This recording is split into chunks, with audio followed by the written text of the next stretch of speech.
RuneScape 3, or previously known as the Evolution of Combat update, was so catastrophically hated by the players that the developers were forced to create old-school RuneScape to save their game. And while development of RuneScape kept going, it never lived up to that of old-school RuneScape. However, on January 19th, a massive announcement was made that things might be changing. And that was with something they call the Road to Restoration, which detailed a ton of changes that already happened and some upcoming changes throughout the rest of the year. So I played 200 hours of RuneScape 3 to answer the question, is it worth playing in 2026? For those that have never played RuneScape, it begins with a tutorial island that teaches you how to do basic things such as fishing, cutting down trees, and smelting ores. However, I grew up with RuneScape, and I quit around the time I got into secondary school, so I won't need the tutorial, or so I thought. But that's a problem for later. Wow, Lumbridge is looking real different, boys. But everything is still the same, I think. Now, the first thing I decided to do was punching him to death, because that's what a sane, rational human being does. And the biggest change that I've seen so far is that the damage numbers are vastly different. In old school RuneScape, you'd be hitting for ones, maybe the occasional two. But in new RuneScape, I was hitting for over 20. Of course, since the combat's changed, maybe the skills have changed too. Let's see what's new. Dungeoneering, I don't remember that. Archaeology, I don't remember that. Divination, I definitely don't remember that. Yeah, there's a lot of new stuff. And I was going to try and put some time into all of them just to see what they're like. There's a guy with a rainbow trail behind him. The first thing I had to come to terms with is that the quests are now split into two categories, the 5th and 6th age. The 5th age is the age of man, everything in the past, and the 6th age is now the current age, and that's all I'll say to avoid spoiling it. So why not start off with one of the oldest quests I know, the Cook's Assistant. One nice little addition to the game is that if there's a quest you want to start, if you track it, the game will actually give you a dotted line to help you get there. It's the Duke's birthday today, and the cook here has forgotten the ingredients. Now, we could just leave him to his fate, or we could actually help him. And all he really needs is milk, egg, and flour. And so long as the game hasn't changed too much, I know where to find them. Except the game has changed because there's a big-ass market in the middle of Lumbridge now. Regardless, the eggs were still what I remember them being. But then I noticed how much the eggs sell for in the Grand Exchange, and I just couldn't help myself, and I decided to sell all the eggs instead. Let's undercut by 20%. That's fucked up by now. I'm so sorry. I'm sure 6 eggs doesn't affect the market in any meaningful way. I was already back to square one, and just like my father, I decided to go get milk. Now I grabbed some wheat, chucked in the hopper, and grinded it down into flour. Oh, remember when I said I sold all the eggs? Well, I didn't realize that I sold all the eggs. So I had to get another egg. Oh, I sold the eggs, boys. After I grabbed the egg, I ran out of run energy on the way back, and I discovered something new. You can actually just sit down to get your energy back. I kind of like it. Running out of run energy was a bit of a bitch. Speaking of bitches, I gave this guy his egg that he needed. Yep. First quest done, boys. We got the Cook's Assistant. We got 300 cooking XP, 500 coins, 20 sardines, access to the cook's range. Another new addition to the game is actually the ability to dual wield, which I thought was really cool. So I decided to try out using 2 axes. So right now my attack is going... Wait, it's not going up. You gain 50 XP for every 1000 damage you deal, but you only get it after you kill the monster. By default, that XP is shared between Constitution, Attack, Strength, and Defense. But you can turn these off. Okay, killing this guy should level me up. There we go. While on my way to find another quest, I bumped into Xenia. Smash. Cultists of Zamarok had taken a prisoner into the catacombs to sacrifice them. This ended up being a combat tutorial quest. I would have to defeat the first cultist with melee weapons. You're gonna kill me? Yeah. Die. Then the second cultist I'd have to kill with a bow. This is where we learn another huge change. The introductory weapons do not consume arrows or runes, meaning you can easily start those skills from the get-go. What are you waiting for? Finish me. For the final cultist, I had to use magic. And again, this was no problem. Night-night. With the death of the final cultist, it opened up a staircase that went down. But for now, we were just going to get the prisoner out of there. Nice. Did that level us up at all? Did it, fuck, boys? So something opened down there. Down here was quite an interesting catacomb, but we would come back to that a little bit later. I also made sure to use my lamp from the quest to give me some levels in combat. This might be where you find out the RuneScape has ability rotations, but for now we're going to let the game cast them all automatically. But that only works if you place them in the golden square on the hotbar. And I won't lie, boys, the combat actually grew on me. I wanted to see what range would be like, so I went and collected some tin and copper down from the mine below Lumbridge. This is where I found a new interaction with mining. Some of the rocks will sparkle, and it will cause you to critical hit the rock, giving you the ore practically instantly. What's even better now is that the ore has a progress bar, so you know how long it's going to take you to get the resource. And every time you swing, it gives you XP regardless of if you actually get ore out of it. I then took those ores and I smelted them into bronze bars. This process was the same until I went to hammer them at the anvil. Firstly, I didn't need a hammer to start smithing, or did I? We'll come back to that. Secondly, the bronze bars now have a heat value. It took me way too long to realize that there was a new machine next to the smelter. Oh wait, there's the forge. Oh, it's a different item. Heating up the bars would speed up the process, and I really wanted arrow tips. I now had 975 bronze arrow tips. I would need to get the same in feathers and arrow shafts. So I bought myself a hatchet and started cutting down trees. I then got really confused that I was able to fletch the logs without having a knife. And then it dawned on me why the tutorial probably would have been a good thing for me to do again. Oh, I heard about this. You literally, like, you don't need the stuff in your bag. Like, if I was to drop this hatchet, I could probably still cut down the tree. Yeah. The tool belt allows you to have all your crafting tools on you at any time, and they can be swapped out for stronger tools as you level up. I love this. In old school RuneScape, I would often do things in the spur of the moment, which would then be hindered by my lack of tools, which meant that back in the day, at least 8 of my inventory slots were just tools. I can see people not liking this change, but for me, I love it. Though to be honest, the game should probably require you to first get the equipment to add to your tool belt, rather than just giving them all to you from the get-go. Okay, so I now have all of the shafts. I also have myself a short bow, and the only place I knew where to get flax was Kaiffefe. Anyway, there's a fishing shop. Whoa! Is this Port Sarim? This looks insane. Oh, the music as well. What is a port portal? Player-owned ports. Hi there. Whoa, there's voice acting. I'm Meg, by the way. Hi, Meg. I already know your name. Shut up, Meg. Okay. Oh, God, I feel awful. Oh, dude, it hits harder when there's voice acting. I'm so sorry, Meg. I got places to be. Ned, are you still here? No, it was Garrett, wasn't it? Ned somewhere else. Your feathers. 6. I want 500. I'm out of money. All right, boys, I need to quickly make money, and I know exactly how to do that. I'm gonna cut down this tree, and if I remember rightly, basic-ass logs were always worth money. And I was right, because after selling a whole inventory of basic-ass logs, I came back with 28,000 gold. 15-year-old me wouldn't have dreamed of having that money. Then again, 15-year-old me was an idiot. Also, gold having its own slot instead of taking up an inventory space, I like it. Close enough, 983, that's not bad. And now, let's make some arrows, baby. After spending several minutes fletching, I got it all the way up to level 15. I then wanted to see if the charge bow would use my ammo if I equipped it, but it doesn't. So I would need to make a new bow. Chef's hat.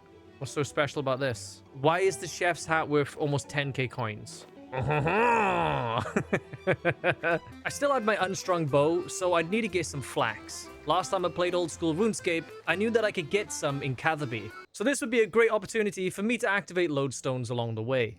But upon the first step that I took into the members area, everything was different. Wait, is that the witch's house all the way down there now? It is. It's moved. So Tavali is just like a druid area now. I mean, it always was, right? But the witch's house was always here when it came through the door, but it's not now. It's down south. Weird. So here we go, boys. Welcome to Tavali, the druid place. While activating the lodestone, I noticed a guy called Nails Newton, and this is a quest you'll never forget. See, there's a merchant upstairs I need something lifting from. So yeah, this is another voice-acted quest. To put it simply, there's a merchant called Rollo who's buying all the food in the area on the cheap and then selling it for outrageous amounts. This means that the refugees can't afford to eat. And because Rollo is such a pig, we're gonna poison his food. I'm in. Let's try it, boys. This came out in 2012. So, what we'll do is make up a pie that'll put him out of commission for some time.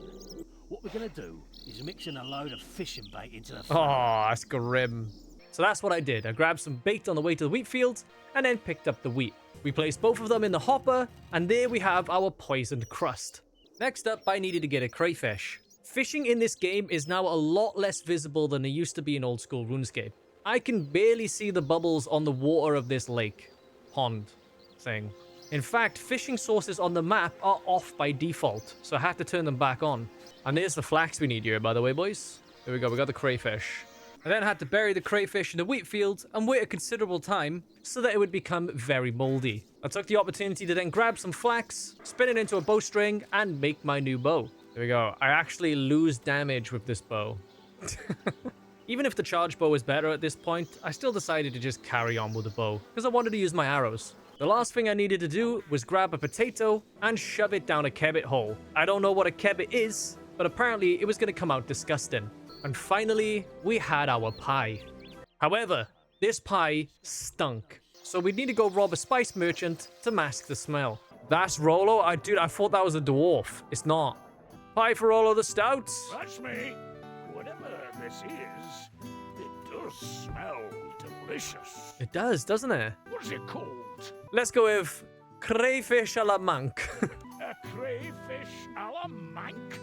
I can't say I've ever heard of a crayfish a la manque before. It's quite manky, my friend. Tell the chef I will only sue him slightly for not making what I ordered. Of course, and before I go, might I just say, thanks. Thanks? What for?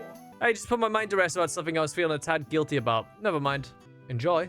5, 4, 3, 2. Nice. Warning, the sound effects only get worse from here. Oh! Oh, that is actually grim. Oh, that is actually grim. Okay, then. Sounds like the pie has... Oh, God, there's more!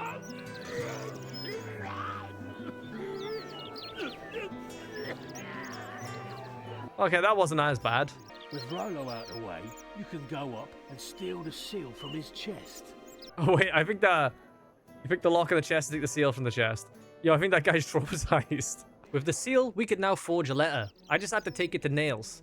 Now just take it to Pierre, and we're home free. Pierre, I stole from you, but hello. Here's your message for you, sir. Nails had forged a letter from Rolo saying that he wants to give the food out for free. This obviously made Pierre very worried, but he had to follow what the letter told him. He bought it. It should be open in the stores any minute now. Whey! Let them eat pie. 100 cooking XP, 150 thieving, pouch of expensive spices. Plus 50 life points from all food when worn or carried. Oh, 5 meat pies. I don't know if I want to eat these pies. I no longer needed the flax from Kaiffefe, but I decided to go there anyway just to get the lodestone. White Wolf Mountain is like a rite of passage for old school RuneScape. The wolves there are high level, but it's the only way you're gonna get to Kaiffefe. Except that's when I noticed something new. The Land of Snow portal. Here we meet Violet. She leads us into the portal to start a quest line that I can't say I'm the hugest fan of. It was a bit drawn out. We dodge some snowballs to reach Violet. We find out she's an orphan taken in by Yetis and she wants to go to the Yeti festival. So we agree to help her get there. Along the way, Violet complains it's too dark. So we catch fireflies in a jar and have her release them as we run through the forest. After that, we get a puzzle that absolutely stumped me for a while, where we push Violet across an ice lake, but you can only slide in one direction until something blocks your path. I eventually got it done, but man, that was a ball ache.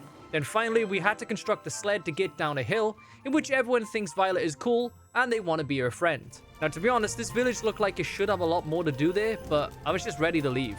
This quest alone took me an hour. Right, let's get back to it. The rite of passage of White Wolf Mountain. Oh, I think we have to go through the cave to get through here, boys. Ah, the fucking wolf bit me. Wait, where am I? Where am I? I am still on White Wolf Mountain. They've just changed it a lot. Ow, these guys messing me up, man. Yo, they messing me up, man. How do I get out of here? Wait, where's the way out? Uh-oh. This is not how I remember this. I guess we go in another cave. I don't want to die. Oh my god, that was close. Those are some vicious wolves, man. No wonder the music's so hype. Suck it, I made it. Ah, there we go, boys. We're at Kaiffefe. I don't remember that ship being there. This is a really small town, come to think of it. Now that I was level 14 in archery, I wanted to get my hands on an oak short bow. Unfortunately, I needed to be level 20 in fletching in order to get it.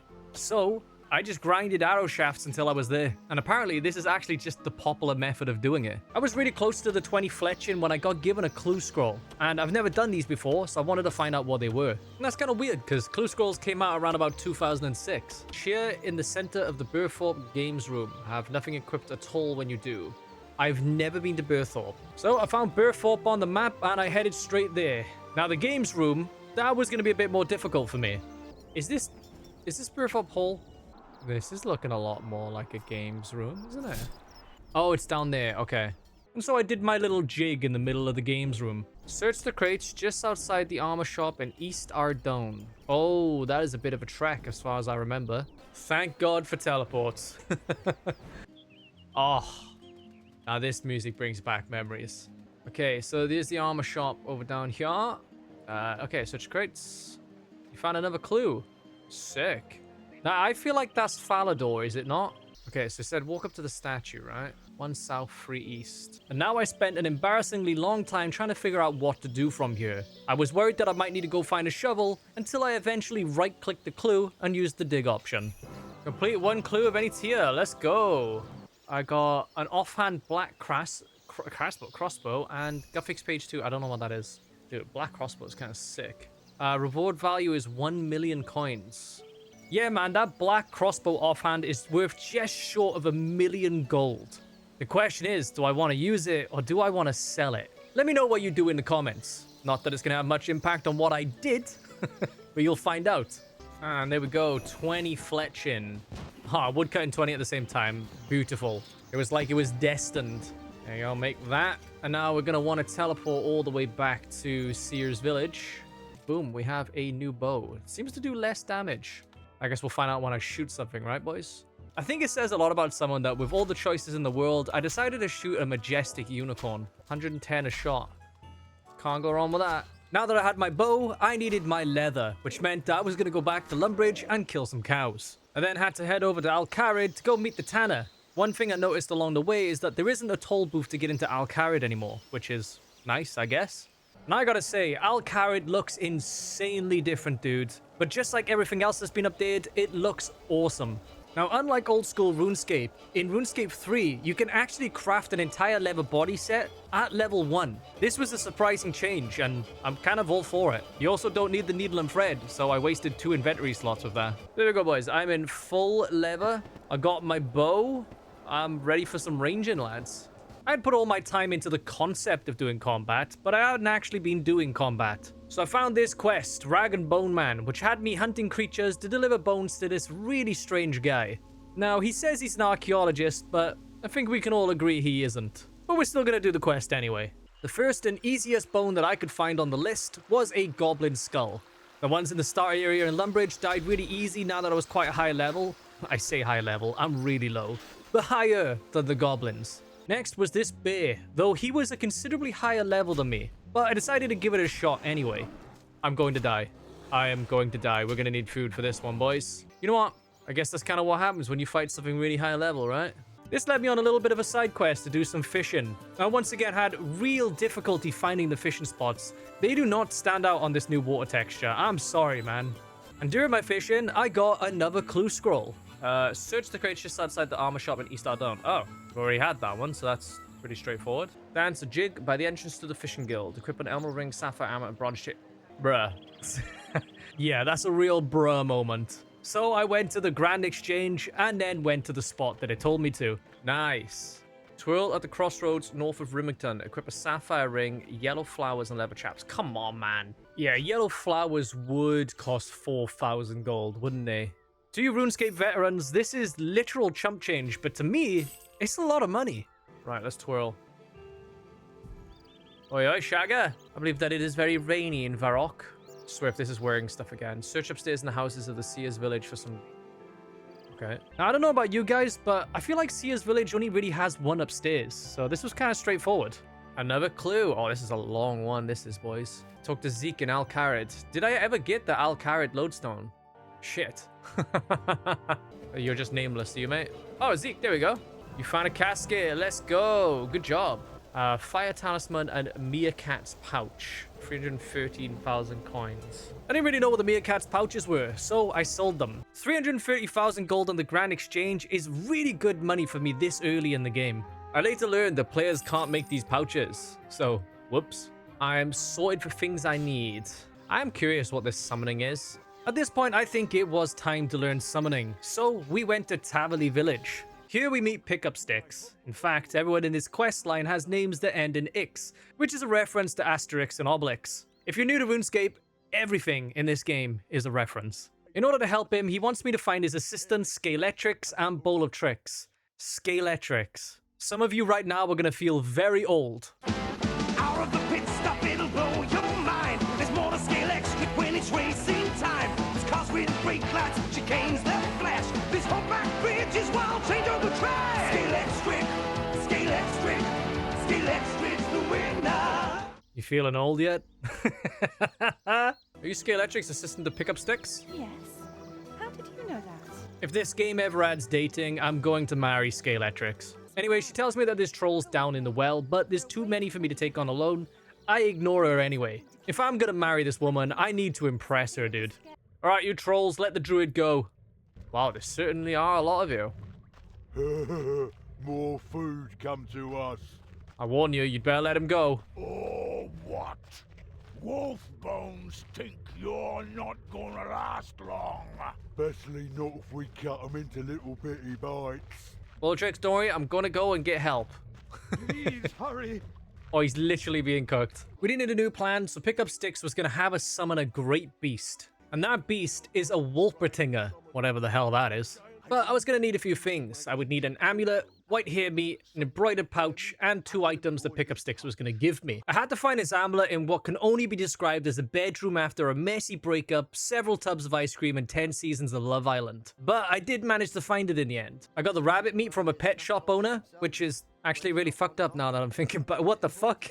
I just looked it up. The Pets at Home near me not only sells rabbits, but also sells rabbit meat. Like, I get it, but I don't think my mental's ever gonna recover. I got the last item from Sticklebricks, who willingly gave it to me because he was dead.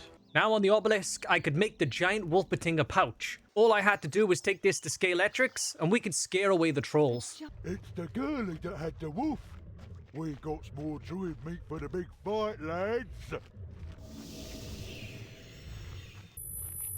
Wolf bones needed, mummy!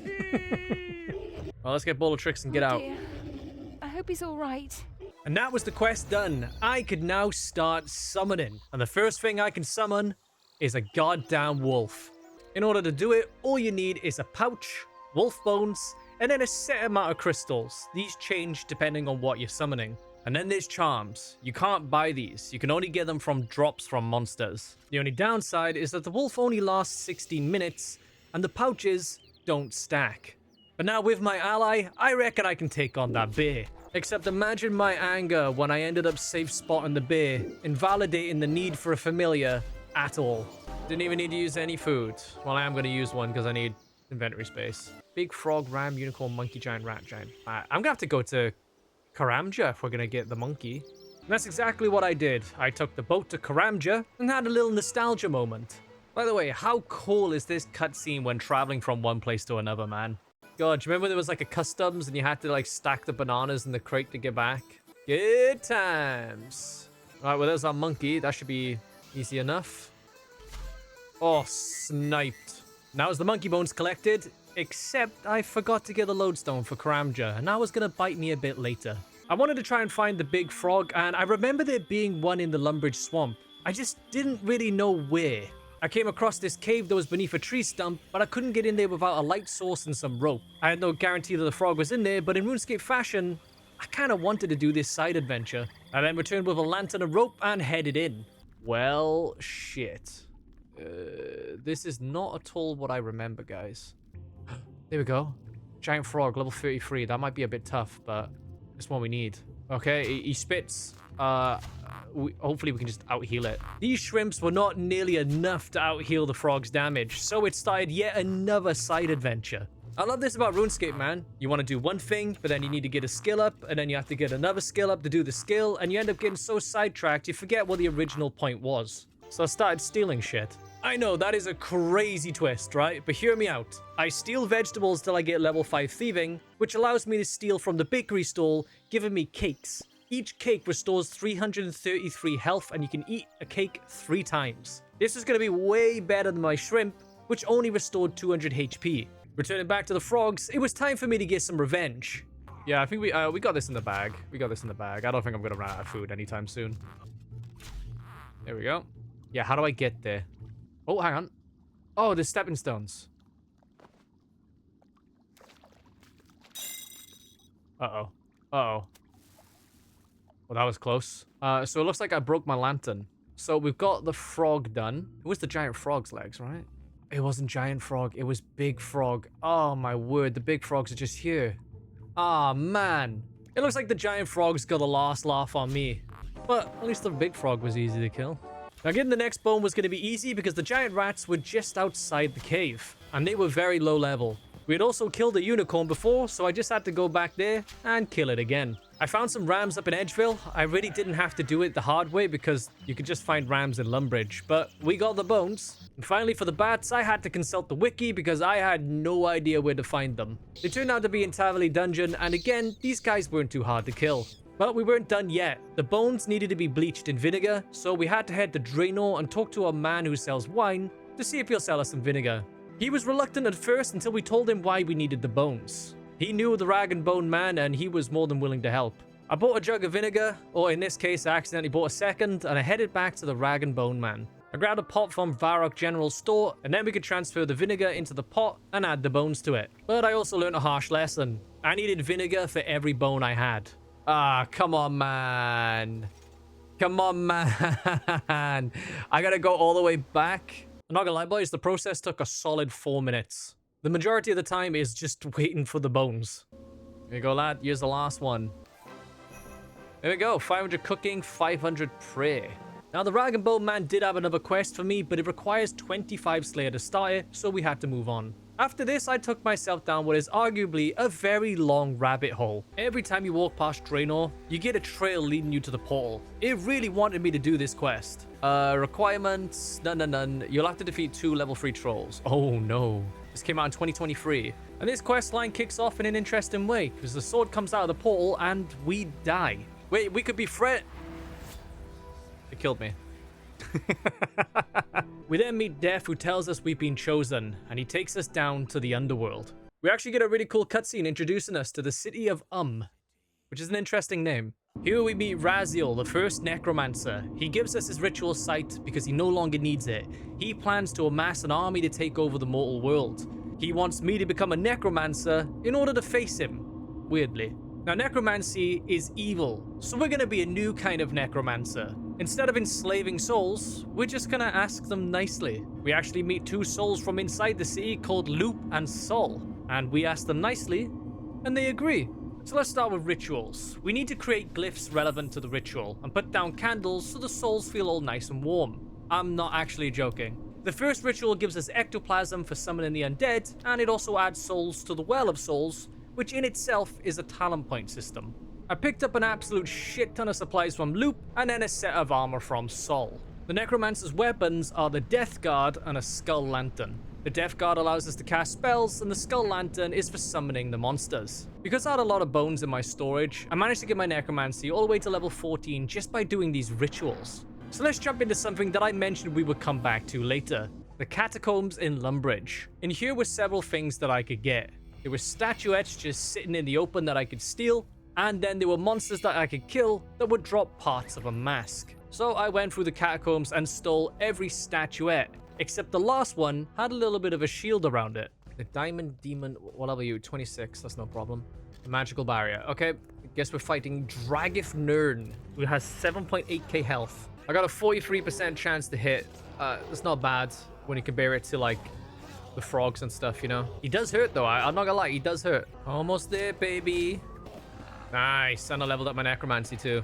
Mask Part 5. Okay, that's the last one. I'm pretty sure I have the first 2, do I not? After giving all the statues to Xenia, she gives me 2,500 gold. Which I guess it's not the worst for a newcomer quest. I then combined all the mask parts together to find out what it actually turned into. You assemble the mask of Dragif Nern. It is melee tank. Oh well. But this mask did have an amazing use later on. I decided to spend another 30 minutes getting my necromancy all the way to level 25, and it unlocked 2 quests for me. The first one is necromancy runes. It's where we take rune essence used for making runes in just normal magic, but instead we corrupt the essence, which allows us to turn them into necromancer runes. How do we make corrupted essence? You guessed it, a ritual. Now that we had our corrupted essence, I could go convert them into runes. And with this, we can cast Bone Shield, which is something I'd say if I had level 20 rune crafting, which I don't. For our second quest, we learn how to upgrade our gear. Necromancy works a little bit differently to the rest of the game. For example, as an archer, I would get leather armor, hard leather, dragon armor, but in Necromancy, I have Necromancy Robes 1, Necromancy Robes 2, and so forth. And this kind of took the wind out of my sails. Like, I understand it works the same way with leather, right? Leather armor is number 1, hard is number 2, studded leather armor would be 3, carapace is 4, but at least they have different names and they look remarkably different. And the way to get these armors is to take other armor from the mortal world and then do a ritual that converts it into a new material. But this did leave me wondering, do I even want to do necromancy anymore? So I said, screw it. It was time to go do some more of the Pathfinder quests. It's time to find out what's changed from old school RuneScape to new RuneScape. Look at that, boys. We're essentially 10 hours into our journey of RuneScape 3. First up was the Restless Ghost. Father Eric says a ghost is haunting the graveyard, so we need to speak to Father Ernie for help. He gives us a ghost speak amulet, and we ask the ghost what's wrong. He tells us that his skull was stolen and he cannot move on without it. This is where it diverges from old school RuneScape. The Warlock is just to the south in the swamp, as opposed to the Wizard's Tower in old school RuneScape. He's level 7, so he doesn't stand a chance. We retrieve the skull, and that's the quest done. I guess he's going to the city of There you go, quest done. Got a prayer XP lamp. 5 ancient bones that will each give 200 prayer XP. This might be sacrilege, boys, but I'm gonna bury all 5 of them. Level 13 prayer. Then I did the Sheep Shearer. It's basically the same quest, just in a slightly different location. I collected all the wool, spun it, and then brought it back for a quest complete. Demon Slayer, on the other hand, has completely changed. Delrith the Demon is coming back, so I need Silverlight. In order to get Silverlight, I have to complete 3 trials. The first one was killing skeletons. The second one was simply proving that I actually paid attention to the quest text. And the third was being told how to cross an invisible bridge. We're then given Silverlight and we can go fight Delrith. Something I was becoming a little unenthused with was how all of these early quests had been brought down in difficulty substantially. Now, to be fair, old school RuneScape has 180 quests compared to RuneScape 3's almost 300. So I can see how these quests may need to be shifted across combat levels. But our next area had us fighting level 1 cultists and a Delrith who's level 15. Compare that to old school RuneScape where Delrith is level 27 and surrounded by level 20 dark wizards. But then I went back and looked at me fighting it last year in old school RuneScape and I two-shot the guy, so maybe it isn't that different. I do, however, have to give credit to this fight where there are actual movement mechanics, and if you fuck them up, this happens. Prepare to be incinerated. I should probably move to the... yeah. Well, at least I picked up all that cooked meat, eh, boys? I can't believe I survived that massive explosion, by the way. And then I gotta say, the death animation for Delrith is kind of awesome. Delrith is defeated, but this place is coming apart. Ew! Let's get out of here. Dude, he fucking popped. Honestly, I actually think it's better than the original quest. That explosion that Delrith does is a legitimate danger for the players. One of the issues I was having is that there seemed to be a lack of danger, and this was bringing it back. Next, I did Shield of Arav. Now, this isn't really much different from old school RuneScape. The only difference is that you just do both parts of the quest. You don't need someone else to give you the other half of the shield now. Now, a quest that had changed is Imp Catcher. Previously, you would randomly kill imps for 4 colored beads. Now, the quest sends you to 4 different imps who you retrieve the bead in a variety of silly ways, such as running around an altar or just beating them up. Except each time, ruin my boots. Oh, nice. Better out than in, but that's a job done. Next, I moved on to Stolen Hearts, which replaced Prince Ali Rescue. We follow a gang member and learn that Prince Ali is being kidnapped. We take out some thugs, but the kidnappers get away, which leads us to Al-Kharid, which has had the most insane makeover. And not just the city, everything about Al-Kharid has changed. And we'll get to see more of it a bit later on. Returning to the quest, we find out the kidnappers won the Caribbeed, which is a precious gem. So we break into the palace, do a little puzzle to collect it, but we get caught in the act. When we beg them to give the gem to the kidnappers, the Emir Shah dies of a heart attack, and that's where the quest ends. But the quest immediately picks right back up. Osman hints that we should steal the Caribbeed from under his nose, and we head to the desert. As it was in old school RuneScape, the desert is incredibly hot, so we need water skins while we're out there. We follow some sundials while the Caribbeed begs us not to do it by using random people as a proxy. We eventually fall in a cave, dig through some dung shit, and then face off against the kidnappers. Smash. She gets the gem and reveals that she's a goddess and has now been given unlimited power. And then she sends her lackey at us, we kill them, and the quest ends for now. This quest was incredibly dialogue heavy and took me about 45 minutes to do. While I do find the story interesting, it was not massively interactive. But since I was out here in the desert anyway, I wanted to see if the agility pyramid was still there. I encountered some penguins, and as confused as I was, we will find out the context for this later on. But eventually, I found that the pyramid is in fact still there. Now you need level 30 agility to go on there, and I had promised myself that I wasn't gonna touch agility. And then I started training agility. The XP rates had been massively boosted, which was very appreciated. But after 45 minutes, I was bored as fuck. So I decided to teleport to Karamja to go do the agility arena. Oh, fucking hell. I couldn't have picked it up when I got the fucking monkey! Yeah, that did eventually come back to bite me. Though it did mean that on the way, I was able to revisit another bit of nostalgia. Interestingly, the Tsar Arena, is that how you say it? Tsar? I'm gonna need somebody to teach me how to say it. But it had been moved to its own entrance. I had always wanted a fire cape, but I don't think I ever ended up getting it. Though I did try over and over, because I really like getting the currency to get the special weapons down there. One of the things I want to achieve is getting the fire cape if it's still a thing. I gotta say, this area looks absolutely amazing. But we're not going to be coming back here for a while. After activating the lodestone, it was time to go check out the agility arena, but this turned out to be a massive mistake because I couldn't even get a single ticket. But I would come back here with an absolute vengeance later on. So I was once more back to the Burthorpe agility training course, but I was getting about 11 to 12k experience an hour, and I finally got myself to 30 agility. Now, I had spent 2 hours of my time trying to get to 30 agility, and rather than do something with my new agility, I was kind of sick of it, so we moved on. I was trying to craft myself a set of impied armor because I wanted to do magic again, and then I remembered the witch's house. Nothing had really changed with this quest other than the fact that it's moved location. We grab the key from under the door, get ourselves in there, take the cheese to get the mouse to come out of the hole, then we go into the basement, grab the gate and get an electric shock as a possible cure for my erectile dysfunction. Sadly, it didn't work, so I had to put the leather gloves on. Inside here, I could then grab a magnet. Using that on the mouse, it then opens the door, for some reason. Sneaking past the witch, we can then take on the abomination that's preventing us from getting the ball. Evil chicken! Now, going magic might have been a bad idea for this, since my highest is necromancy, but I don't have that stuff on me. And I was right, it was a mistake, so I had to come back with necromancy and some food. This fight was a lot longer than I expected, and I almost went through an entire inventory of cake. Whew. I can take the ball now. Look at that Constitution XP, boys. That just shot me up to 27 HP. God damn, that was a massive jump in Constitution. That was well worth doing that. I was really enjoying the combat side of things, so I decided to go do Vampire Slayer, which turns out it hasn't changed. But the Vampire's room looks wicked. Oh, nice. Yo, that was sick. I should tell Morgan that I've killed the vampire.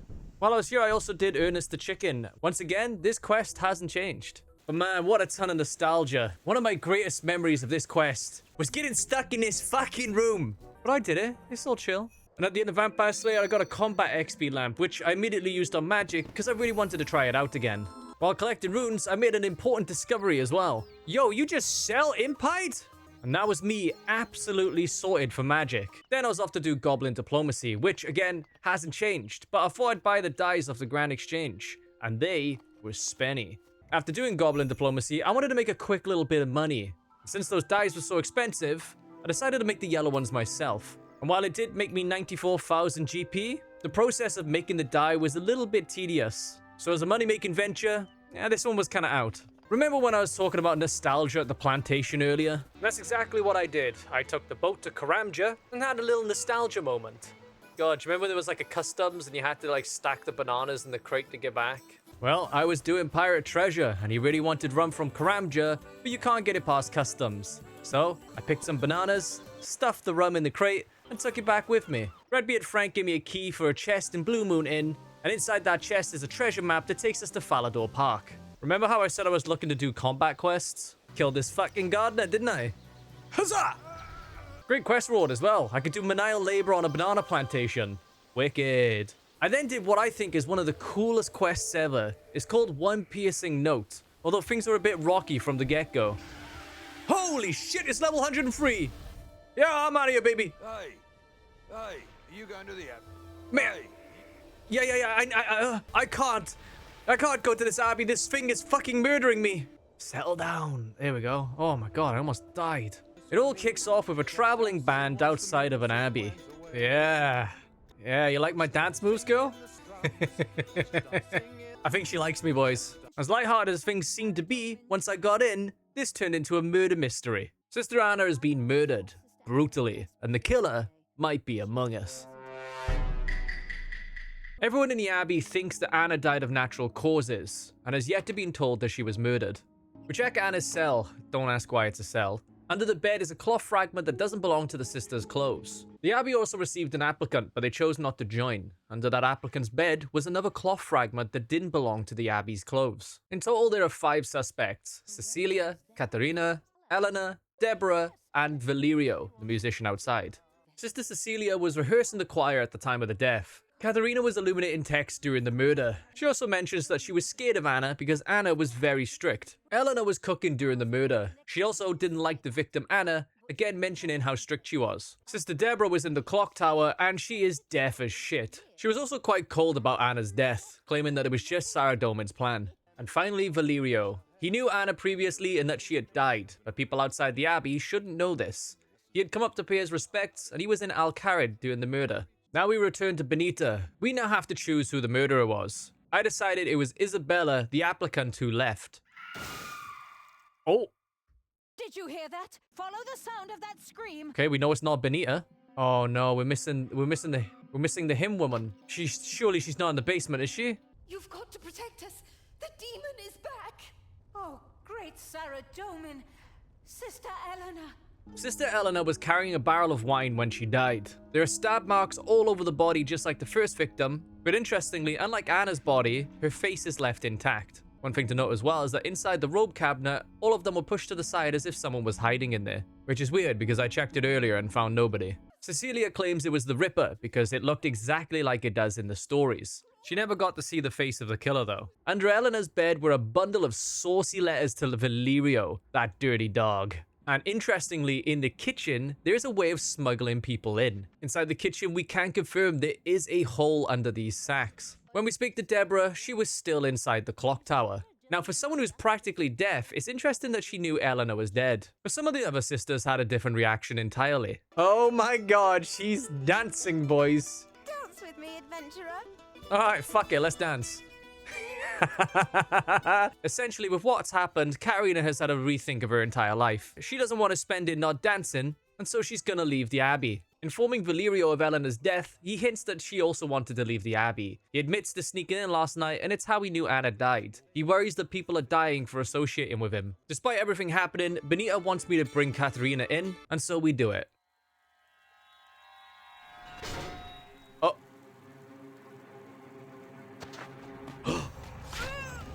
Oh my god! Oh my god!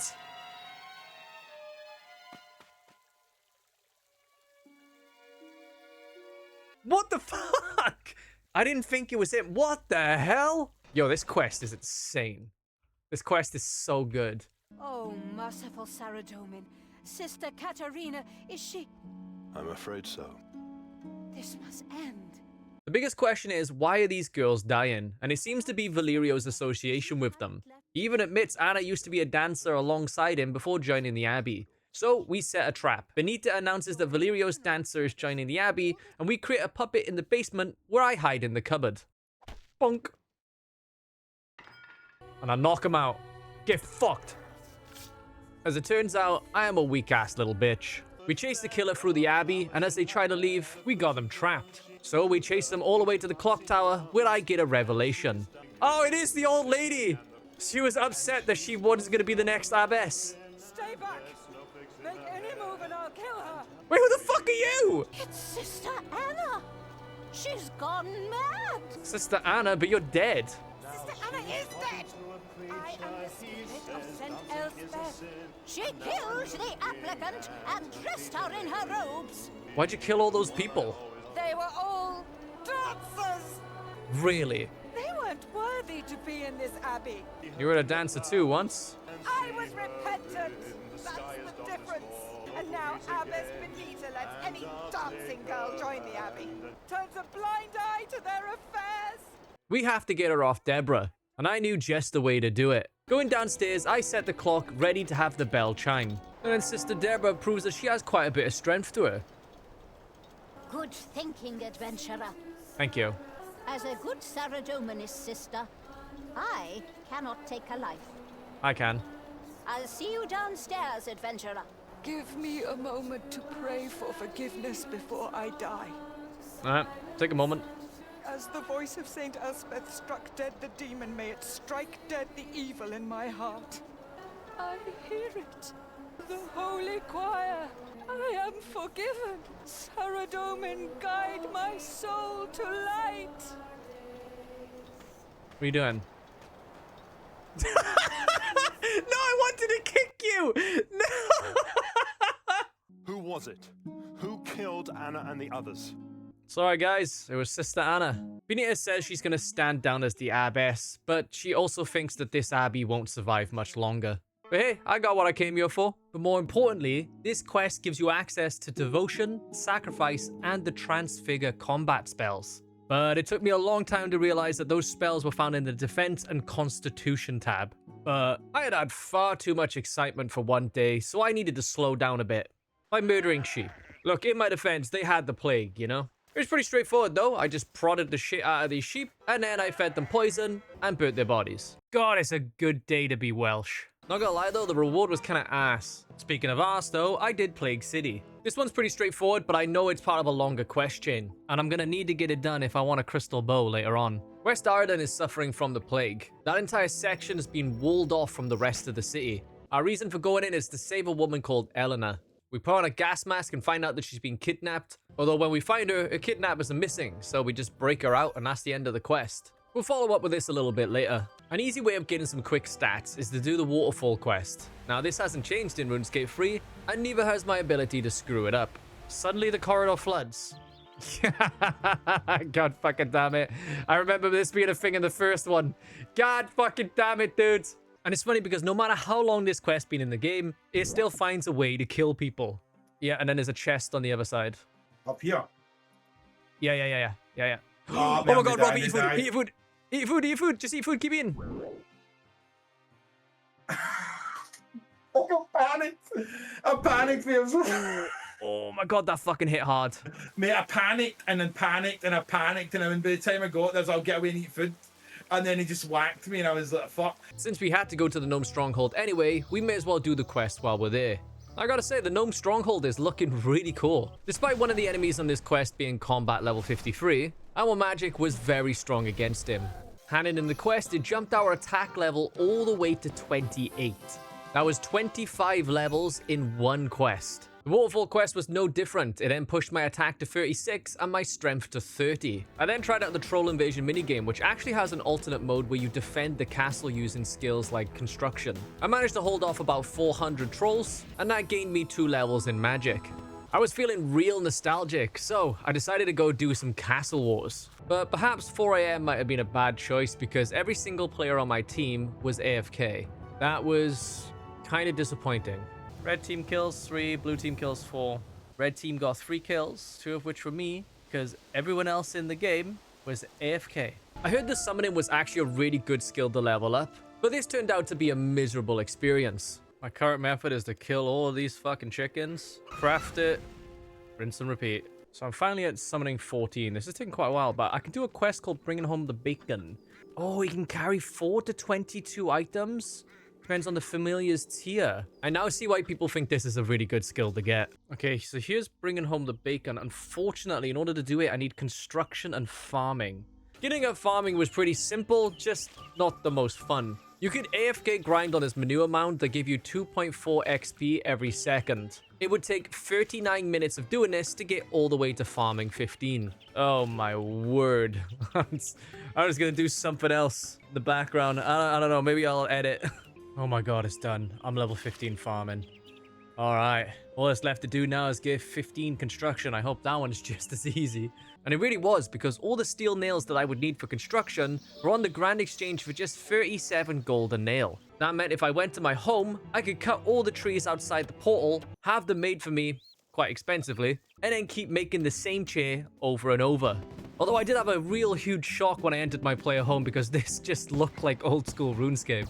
But I think my house came out pretty decent. I mean, it kind of looks like shit, but it's my piece of shit, you know? But you know what's crazy, boys? Through the recording of this video, Jagex released the player housing update, and it looks insane. I was even thinking to myself when putting my house together how much this just looked like old school RuneScape. It makes sense. It was never updated, and now it is going to be. And I can't wait. And you'll see later. Because after that, for some reason I felt like selling dyes again. Why, you ask? Money!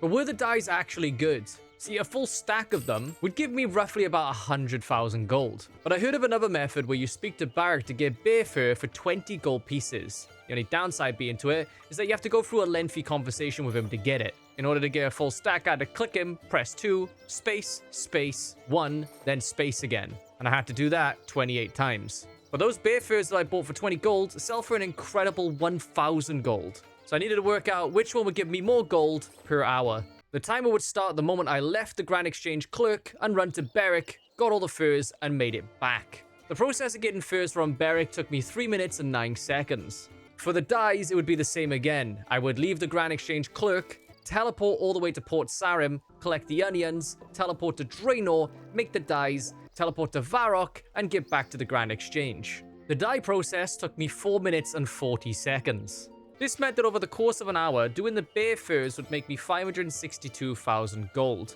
whereas making the dyes would make me 1.4 million gold an hour. I think that's a no-brainer. I'm hoping something absolutely blows dyes out of the water later, while also doing it in the laziest way. If you have recommendations for early game money making, leave them in the comments. It might actually help somebody out. But it was finally time for bringing home the bacon. Have you ever considered that there was never bacon in RuneScape? Well, this quest addresses that. Pigs are used for wrestling shows.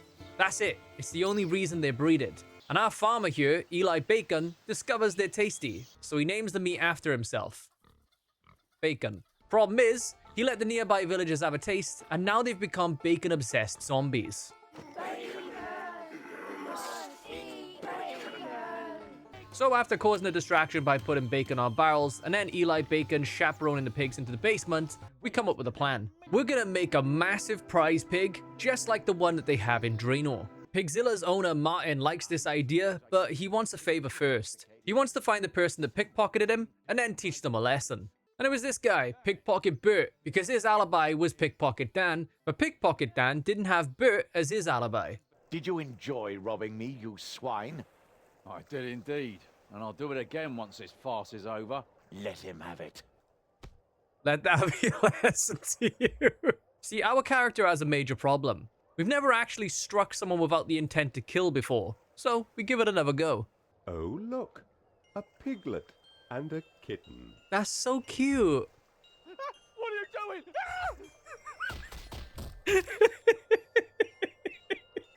I don't know why this made me laugh so much. I just think the voice actor from that guy was so good. After beating him till he needs to go to hospital, we take the pig back to Eli Bacon. Also, has anyone ever seen a hospital in RuneScape? Anyway, we gotta get rid of the bacon zombies from the farm, so Eli gives us some poison, sleeping potion, to make them go away. After doing that, the bacon zombies go missing, and conveniently, our pig is now very fat. But we're not to question it. All we have to do now is go show off our pig around the town. First, we started off in Lumbridge. 3 cheers for this passing stranger and his performing pig. Then Falador. 3 cheers for this passing stranger and his performing pig. Then Varrock. 3 cheers for this passing stranger and his performing pig. Oh, thank you, thank you, thank you. You're far too kind. Then in Arden, or as Eli Bacon says it, Ardugny Marketplace. 3 cheers for this passing stranger and his performing pig. and now is the quest done, and I can now summon a pig that holds 4 slots for me. And in time, he will hold more. Now, depending on when you last played RuneScape or how much you knew of it, these beasts of burden were actually in RuneScape 2. It's just that when old school RuneScape came out, it was based on the 2007 version, whereas Beasts of Burden came out in 2008. Now they made more dies because, money! It was around this time I decided I was going to switch to ranged. Now, every time I play RuneScape, I do ranged, which is why I decided to do necromancy and magic this time. But I just can't resist the allure. And interestingly, while we were going through our 100 hours of RuneScape 3, Jagex dropped the mid-game balance preview. For example, fletching was getting changed. I thought it was interesting that I could cut down willow trees at 20 woodcutting, yet to fletch it, I needed 30. With that going down to 20, it makes a lot more sense. Though to be fair, with all these changes, veterans of the game are going to know a lot more than I do. Later at night, I decided to AFK steal from farmers, and I think I'm pretty sorted for farming for a while. But then I took on an insane task. A couple years ago, Fort 4-3 was released. It's a fort found on the edge of the wilderness that holds off the undead, and if we can build it, well, we can become a duke. This was a monumental task. I started around 4:30 in the afternoon, and I would need to cut down hundreds of trees, convert them into planks, and then reinforce planks, and also mine limestone. It wasn't until almost midnight that I had finally built the workshop, the walls, and the town hall. And this was great because I now had a forge, a bank, and even a lodestone, with the added bonus that I was now 46 construction. But I needed a break from that grind, so I went back to questing. But I think it was very clear that I was starting to lose my mind. The roots of our tree, they're dying, traveler. Es lamento meso pro esprit atica king command. Now, we've all seen the Gnome Stronghold quest before. Unless you haven't, essentially a human gets caught poisoning the roots of the gnome's tree. But it seems more like the human was set up because a gnome wanted to find out how to kill the tree. We basically find out that a gnome called Glau is building an armada to take on the humans in war. The king just doesn't believe us until we find a secret trapdoor underneath Glau's house. And that sussy son of a bitch sets a demon on us. To which I stupidly thought the demon slaying sword Silverlight would work on him, but it didn't, unless my combat level was too low. I don't really know. So I committed to doing archery instead. I kid you not, it took 10 minutes to kill this from a safe spot. Have that, you little bitch. Mummy! So why am I showing you this quest? Well, it leads into the sole quest that has the biggest nostalgia for me. Monkey Madness. But before I did that, I did yet another clue scroll. This one required me to clap at the top of the windmill in Arden while wearing a camo top. And it interestingly led to yet another potential moneymaker. The woodland camo top requires 2 kebbit furs in order to make it, which will cost you about 600 gold on the Grand Exchange. And you don't need any crafting skill in order to make it. It's made by an NPC. The woodland camo top, on the other hand, sells for 16,000 gold. This meant all I had to do was fill up my bag with kebbit fur, run to the southeast of Varrock, and return with a profit. So as long as you don't mind unlimited rabbit slaughter, you got a lot of money on your hands. And blood. But I mean, look at this thing though. It's just asking to die. It's got no fucking arms, man. Then I did another clue scroll and I got absolutely shafted. Nah, there's no way the reward is 16,000 coins. Reroll. There's no way. Was 50. I went from 15,000 coins to 6,000 coins. Oh my god, that absolutely wasted my time. I also did some Slayer, which, you know, isn't anything special, you just kill stuff. But I did it for long enough to get 40 range, so I could finally put on some green dragon hide. I kind of miss the old look of green dragon hide, but this is kind of cool as well. Before we took on Monkey Madness though, I had a quick stop off of the Champions Guild to do Dragon Slayer. Ozayek's house got a little bit of an update. Melzar's maze kind of got an update as well, although the interior layout was still identical. And just look how beautiful the Lady Lumbridge is. That was momentarily though. Oh my god, it is actually the old animation somewhat. Oh my god! I don't notice this sooner, boys. It's the old boat. Yeah! Oh no, our cabin boy, he's dead! But the island got a visual update at least. In fact, Elvarg had an entirely new look as well. And I forgot to put on my anti-dragon shield as I walked in. The Dragonfire had reduced all of my stats, including my defense, by 28 points. If you don't know how this works in RuneScape, for every point that your stat is reduced is a minute. Now, I was too lazy to go back to the Grand Exchange, so I just used my prayer to halve that time, meaning I just sat around for 14 minutes instead. But at least these skeletons had a fun time spit roasting me. I did kill Elvarg in the end, but it was really close. What a beautiful animation this is. Now I could finally do Monkey Madness. The king had sent out the 10th Royal Squad to check out the shipyard where Glau was making an armada. The problem is that they never came back. We speak to a guy called Karanok who said that they never turned up. Turns out the gnomes had been blown off course to another island that was inhabited by intelligent monkeys. So the plan is that we're going to use Glau's specialized gliders to get to the island. Except Glau would set up a puzzle to make sure that these gliders do not get reinitialized. I could either give Glau 200,000 gold to give me the answer to the puzzle, or I could solve it myself. What do you think I did? Yeah, right. This is the slide puzzle. It's a 5x5. I can't even do a 3x3, let alone a 4x4. But I knew a way around this. There are tools online for figuring out slide puzzles for you. And then it took me so long setting up the slider that it logged me out and I had to set it up again. Guys, you know how I said that this quest was one of the biggest nostalgia points for me growing up on old school RuneScape? Well, I completely forgot this puzzle existed and never play games you're nostalgic about, boys. Now, what's funny is that despite having the answer and not being able to make mistakes, this still took 13 minutes. Let's go. Oh my god.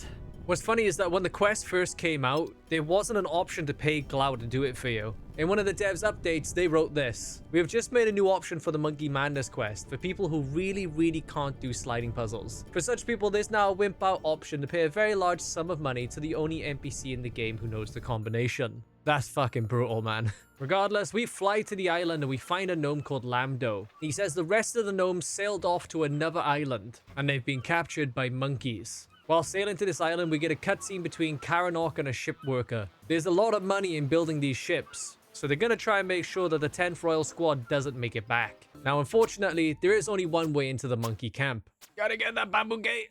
I'll be knocked out. But the important thing, lads, is that I didn't get poisoned. I did get poisoned.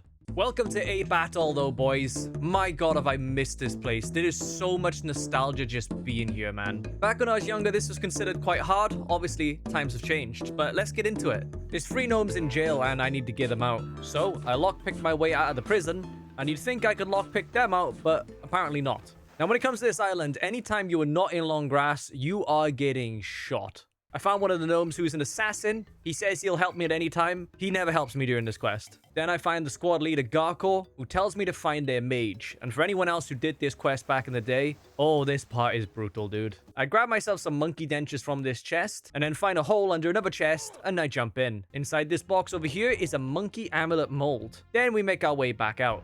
Go, go, go, go, go, go, go, go. No! No, he actually got me. I break myself out of jail and I make my way through this long, winding cave section.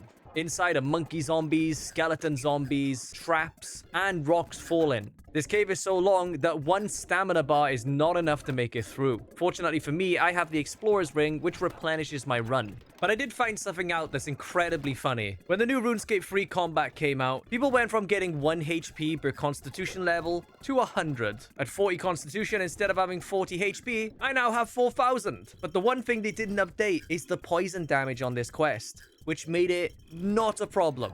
Usually you have to bring poison pots, but they just weren't needed. And then I got to Zooknok, and he's got a plan for me.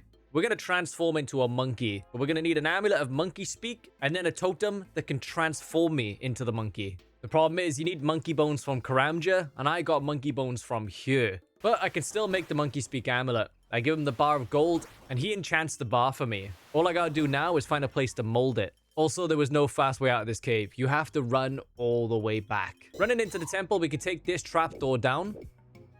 I said we could take this trapdoor down, and then we can mold the bar in the fire. Absolute nightmare getting the amulet in this fire when these monkeys punch the shit out of you while you're trying to do it, goddammit. Next up, I need to get myself a totem. So, when the aunt of this monkey's not looking, we make a trade. He's gonna give to me his toy for 20 bananas. The thing is, though, kids are fucking stupid, and I give him 5 bananas, and he thinks it's a good trade. I can literally see myself from here. Yo, lady, you gotta get your eyes checked. Once the monkey gave me the talisman, I teleported back to Karamja to pick up some normal Karamjan monkey bones. Unfortunately, I had to go all the way through that cave again to get the Zooknock. We then see a secret meeting between Karanok and the gnome that took us here on his glider. They're trying to find a way to make sure that we never get off this island. But it doesn't matter, I'm a monkey now, boys, and I can freely go through the village. Open the gates, the monkey wishes to pass! We speak to the Monkey King Awugawe. As a Karamjan monkey, we want a peace treaty between our two tribes. But Awugawe thinks Karamjan monkeys are stupid, so in order to get his trust, he wants me to see if I can break out a Karamjan monkey out of the Ardon Zoo. And that was pretty simple. All I had to do was just disguise myself as a monkey and have the zookeeper put me in the enclosure. I ask one of the monkeys if he wants to leave with me in my backpack, and then I just transform back into a human. I then bring the monkey to Awugawe and we get yet another secret meeting. This time it's the gnomes and Awugawe. The gnomes claim that if they can kill the temp squad, then the gnomes will wage war on the humans, and the monkeys can share in the profits. The gnomes are going to use the temp squad's insignia as a catalyst for getting them all teleported into a trap. So the temp squad make me an honorary member, and I get teleported along with them. Oh, what in the world is this? Oh my god. It's quite funny that this quest didn't get a visual update, but the banana trees below the arena did get new models, and they're so big that they actually clip through the floor. But I kind of like the look of it. Yeah, the boys are helping, but the boys are not doing a lot of damage. I love it's like a jungle demon. As far as I'm aware, this is the only jungle demon in the game. It's time to go night-night. I love it when they pop. I love it when they pop so much. And that's the job done. We also get some special 10th Royal Guard training. It gives me access to experience in attack and defense or strength and constitution. Since I'm doing range, then it made sense for me to at least get the defense experience. At this point, I have 44 attack and 39 strength, and I literally have not done any melee. Quests are powerful, man. As I said at the start, we wanted to see everything new in RuneScape 3, so it was time to take on Dungeoneering. This was interesting. It's a roguelike dungeon crawler where the layout always changes. The armor, weapons, and resources are all unique to the skill and can't be taken outside of it. And I honestly had some fun with this. What the hell was that death sound, dude? I took myself into the most complex dungeon possible, and as it says on the tin, this was a very large, complex dungeon. As far as I'm aware, Dungeoneering is a skill designed to be played with your friends. I don't have friends, so I was on my own for this one. With my 40 ranged, I could use the Spine Beam short bow and the Fractite arrows. This was going to take some adjusting to because my knowledge of RuneScape is iron, steel, mithril, not Fractite and Spine Beam. Eventually, though, I did get to the final boss, and this happened.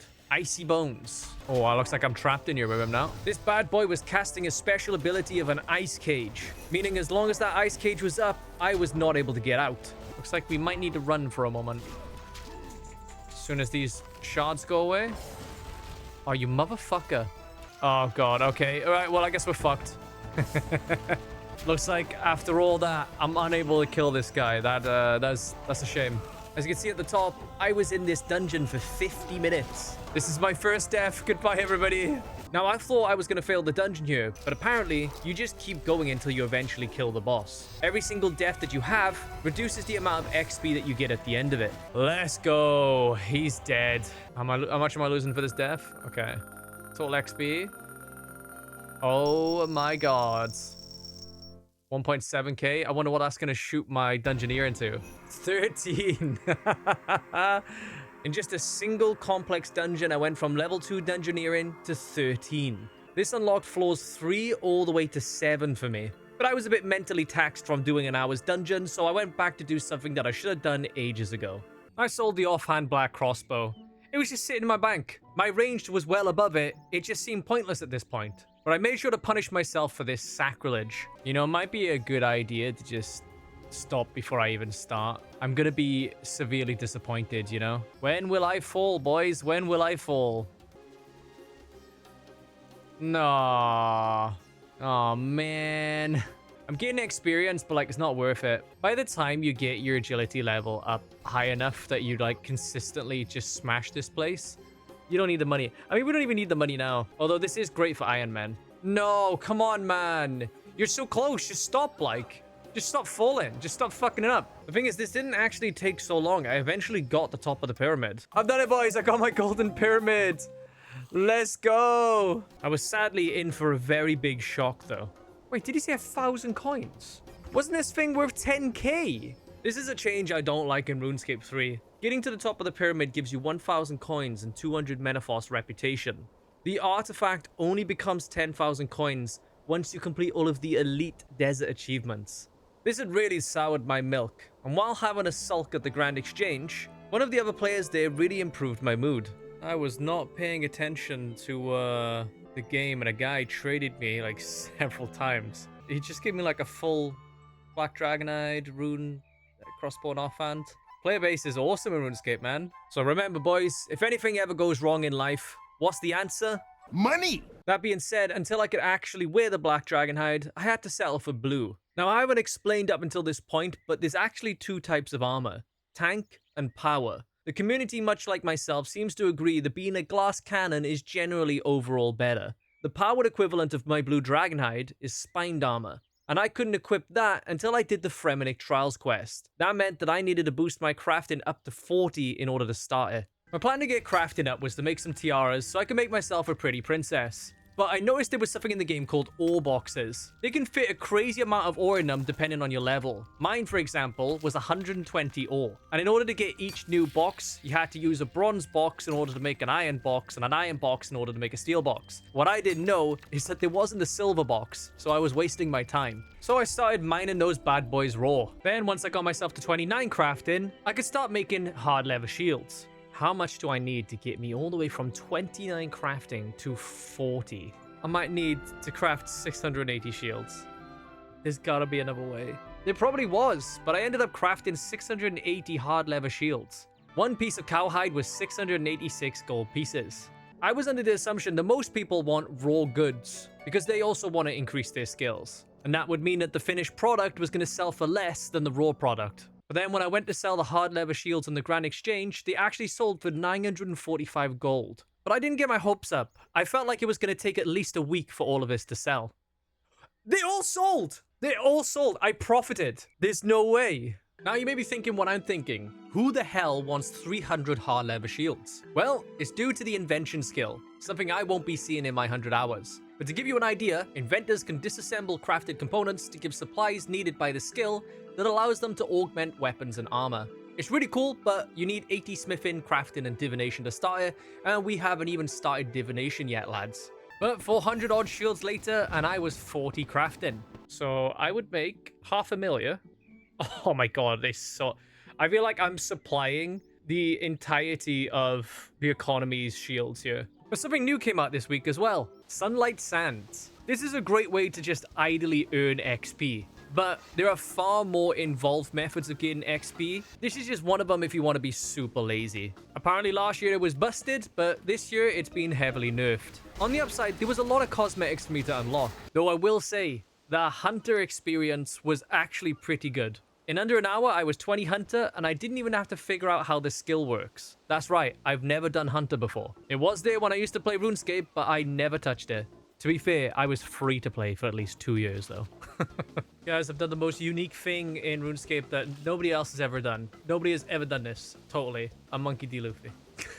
I totally haven't seen people running around looking like this. I'm the first. Now, on my travels, I managed to bump into an emissary. What I didn't know is that there's actually 8 other emissaries, and you get to pick from one of them. Now, why are there emissaries around Gielinor? Well, it's because the gods have returned. I'm not going to spoil why or how they returned, but they are here. It's kind of a bit of unavoidable knowledge you'll have when you return to RuneScape 3. The emissaries give a total of 15 tasks split between combat, skilling, and exploration. And the XP these gave was berserk. The 6 combat tasks gave a total of 44,000 XP that I chose for ranged, pushing me from 57 to 59. But to do the skill-based tasks, I eventually needed 50 thieving, which meant I would need to pickpocket Fremennik citizens, which also meant I had to do the Fremennik trials just to get the luxury of pickpocketing the citizens. But I wasn't done yet, because after AFK thieving, I then had to unlock Menaphos for my next pickpocket targets. Luckily, that was quite a short quest, and it unlocked a larger city than I expected. In fact, Menaphos is so large, it has its own Grand Exchange, and a reputation system that unlocks you perks just by gaining XP in your skills within the Menaphos area. I may have gone a little bit too hard on thieving because I got to 55 instead of 50. The next thing we're going to want to do then is go back to the emissary in Port Sarim. Like I said, for our next task, we're going to have to do some thieving. And these were going to be the knights in Ardun, or Ardugni. I was expecting a harder task, but I just pickpocketed them and that was it. We never did get to see how this finished though, because I didn't have the skills required for the next part. So I had no choice but to move on. And I moved on to divination. Look, I'm gonna put this one up in a nutshell, boys. I do not think this is the most interesting skill. You suck juice out of these little portals, and then you deposit the juice into the hole. Oh.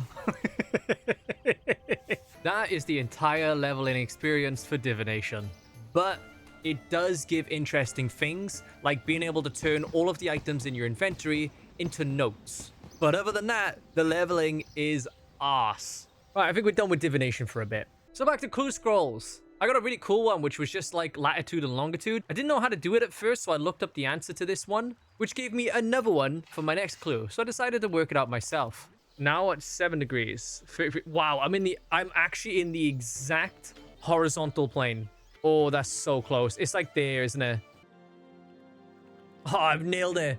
I fucking nailed it. Give me that scroll box, baby. I really struggled with this clue scroll, and other people on things like Reddit also had complaints about it. It says you need a pointed blue snail helmet and an air staff. Some people had found that the pointed blue snail helm didn't work and they used the round one, so I just brought multiple. But it turns out I fundamentally don't know what an awning is. What if it means this awning by here? Let's just try it by here. Oh, that worked. Oh, it just meant this fucking awning by here. Jesus Christ. This temple is rather sluggish. The chest just inside the entrance, however, is filled with goodies. Now for this next clue, boys, I did something rather upsetting. The chest is found in the Witch Haven dungeon right here. Yet somehow when I looked up the answer, I accidentally looked up the Witch Haven dungeon guide that has you pulling levers to open doors. But it gets worse. To get to the second section, you must complete the Slug Menace, which requires doing the Enter the Abyss mini quest, the Recruitment Drive quest, which apparently is bugged, 4 statues at the back are missing a texture, and if you fail, you start the quest all over again. I did get it done though.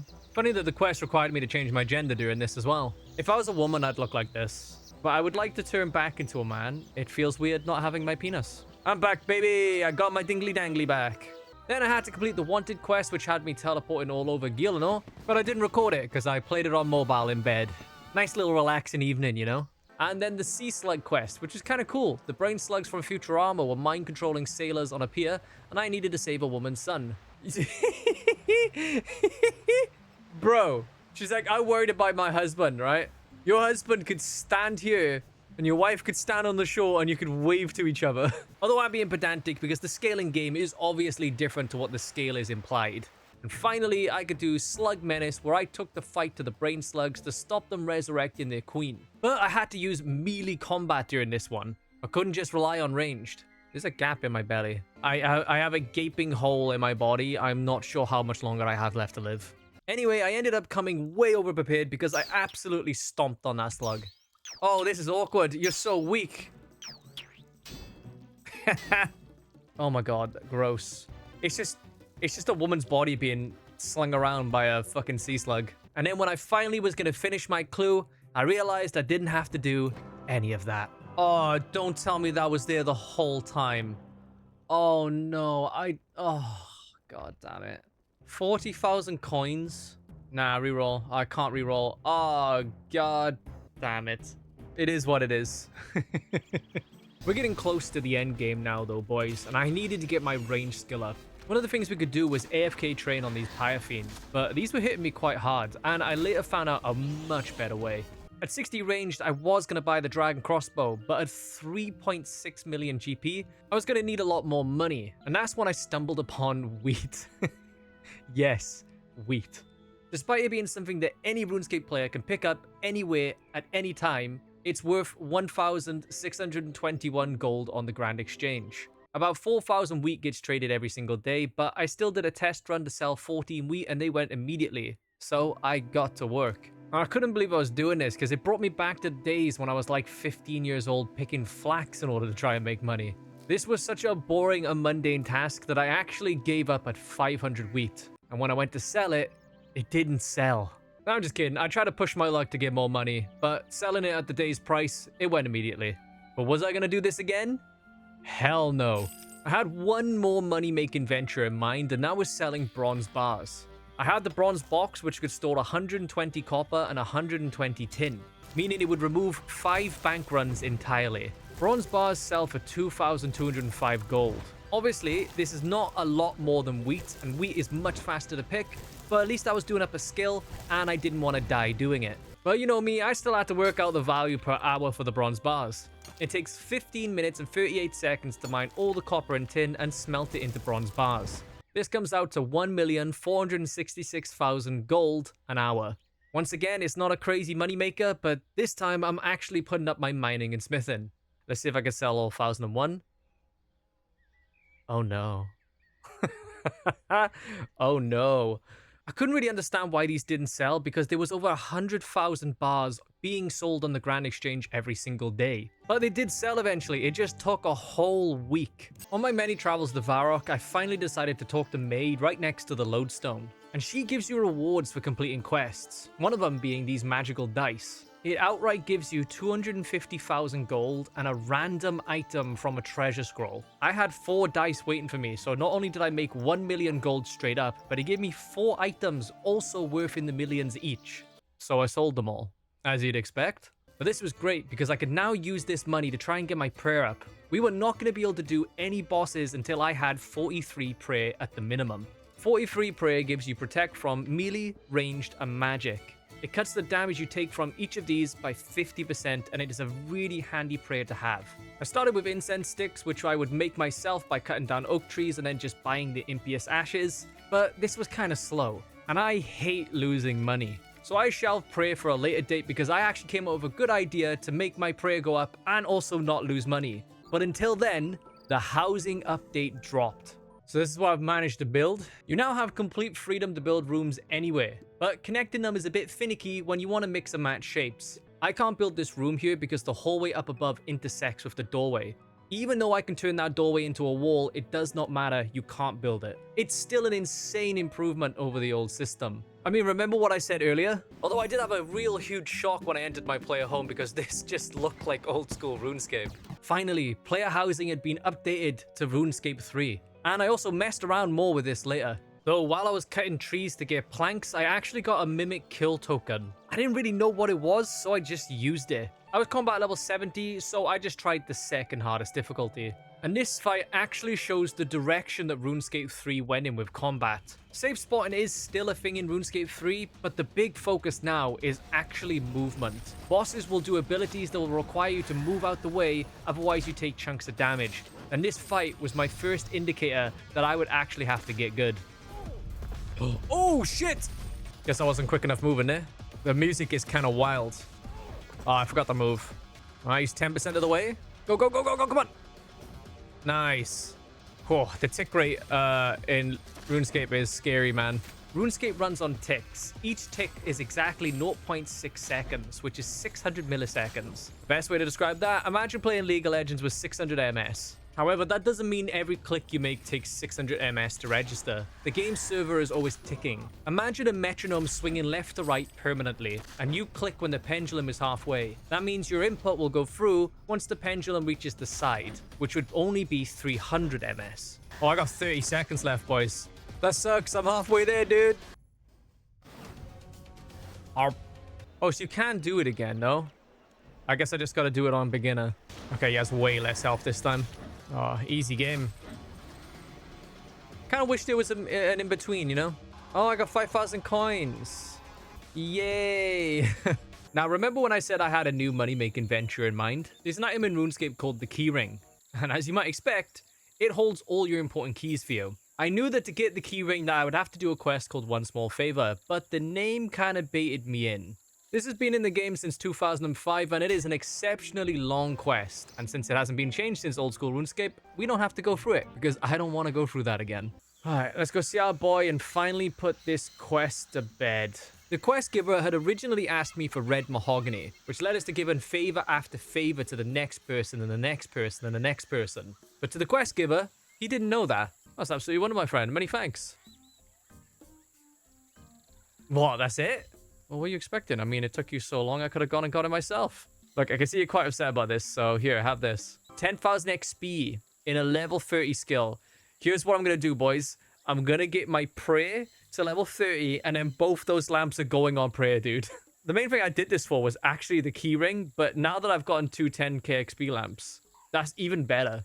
Okay, so I got a keyring. What's it actually for? Well, it's for me to get into Tavali Dungeon without having to bring the key with me every time. And inside Tavali Dungeon is blue dragons. In order to get to level 43 prayer, I needed 15,983 experience. Dragon Bones gives 72 experience, which means I would have to kill 222 dragons. But that's not what we're going to do. I said I wanted to give my prayer up while profiting.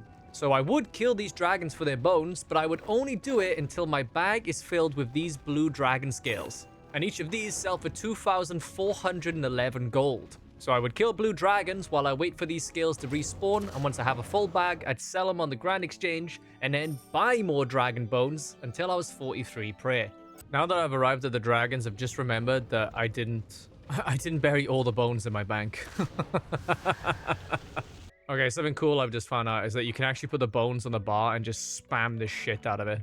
Now here's something I completely forgot I could do. I could just take these bones to the wilderness altar and I would have doubled my experience, meaning I would have need half the bones, which would have meant more profit. But you can only really do what you remember at the time, right? Just let it be. Just let it slide. We're almost there. 3 XP. Let's do this in the most ceremonial way possible then, shall we? I suppose I didn't account for the remainder. I did the maths. I needed 170.0416 recurring. Whenever you do maths in RuneScape of how much things you need to do, always round up. If it is a fraction above, round up. Let's kill a goblin, baby. What's up, little man? Right, now I'm going to take your bones. Hey, thanks for the body runes, by the way. And here we go, 43 pair. Let's go. My combat stats were almost ready, but I just needed one more thing. 70 ranged. I'd heard of something called chinchompas. These are little ankle biters that you can throw at enemies and they explode doing splash damage, meaning you can AoE farm enemies.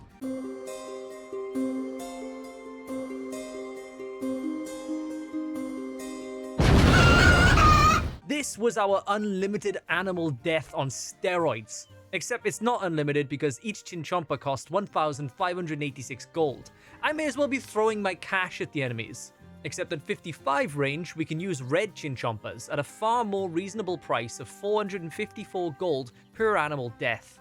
But our method of farming was gonna be risky. Remember earlier when I said I did the Enter the Abyss quest, which requires doing the Enter the Abyss mini quest? Well, we'd be going inside there, and it's chock full of level 72s to 79s. This might be our combat level, but I'm gonna be face tanking as many of them as possible for the maximum XP. I'm gonna go over here. No level 79. Oh my god, these guys hurt. Okay, owie, owie, owie. I was gonna farm here until I ran out of sharks. Okay, it is time for me to get out of here. Now, a little tough thing is that these guys keep attacking me. I'm not taking as much damage as a result now. Yeah, so I had figured out the farming method. I just didn't figure out how I was gonna get out. I am unfortunately not gonna make it. Okay, let's pause for a moment here. There is actually plenty of ways to get out of the abyss. I just didn't know them. There are multiple holes in the walls all around the abyss to take you into a safer inner circle. The fact that I had done dungeoneering meant that I had the Ring of Kinship, which could give me an instant teleport out of there. And not to mention there's Sunlight Sands, which could have allowed me to just instantly teleport as well. Instead, I died. Always bring a teleport out. Oh yeah, I'm in the realm of death. I lost my chinchompas and all my armor. This is technically my first actual death, so I didn't know how things worked. I could either run to my gravestone and get all my stuff back, or I could pay 0.1% of the value of my bag and just reclaim it right now. That cost me 2,757 gold, so I just reclaimed it right now. Take me to Edgevale, why not? I wasn't discouraged by this though. I headed straight back and I was gonna get myself to 70 range. By turning off my defense XP, I was able to get about 200,000 ranged experience an hour, which is absolutely insane for me. If I was able to position better, I probably would have been able to get more. But I did get 70 ranged in the end, and now we needed to take a break from it with a clue scroll. There is something weird with this helmet. But like, if I bow... Yeah, the head is proper messed up. Where is my head? It looks absolute... Oh my god. Oh my god, it's all over the place. I'd like to go back into my normal gear. Thank you very much. On this clue scroll though, it was going to need me to take up a brand new skill, archaeology. It's happening again, boys. There's one thing I want to do, and then there's like 5 other steps I need to go through, and then all of a sudden I'm doing archaeology. Yes, I found some soil. Oh, I'm going to look like that one day. That's fucking grim. Oh my god, we're getting all sorts of shit out of this. But my archaeology skills going up, boys. Now, even though I was doing archaeology, this had actually started the quest. Once I dug here long enough, I found the Centurion's dress sword. I would then use the materials I received to restore the sword. Among the materials I received, I also got soil, and we could sift through them to get even more materials. Then I repaired the sword. This is essentially archaeology. We were going to be restoring as many artifacts as we could find. Now, I know what you're thinking. What is actually the point of archaeology? Well, it's this thing. By restoring relics of the past, we get access to a currency. That currency can be used to give our character boons. I automatically get one at the start called the Font of Life, and it increases our maximum health by 500. But there are some really interesting boons in this. One of them is quite literally never running out of run energy. It seems kind of busted to me, but there's got to be some caveat. I don't know. But this meant that I could finish my clue scroll, and I had to go find out what I got. Please let this be mega money. Let's fucking go. Yeah, don't mind me, boys. Just a cheeky million gold off a medium clue scroll. It definitely feels better after the bad luck I've had. But I wasn't quite done with archaeology yet. I wanted to look into more of the perks that I could unlock. That unlimited sprint energy seemed really nice. So I'm gonna need Third Age Iron and Zerosian Insignia. I guess I should just start digging, right? I was exactly right.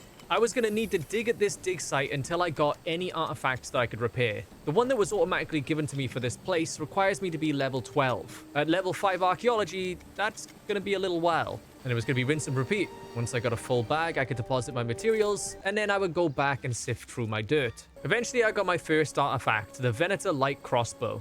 I was already 9 archaeology after all that digging, and it pushed me to 10. Now I had to go through the list of collectors to find out who wanted the crossbow. It turned out to be Volusia again, who was right next to me. There we go, I got 206, which allows me to go to the artifact by here.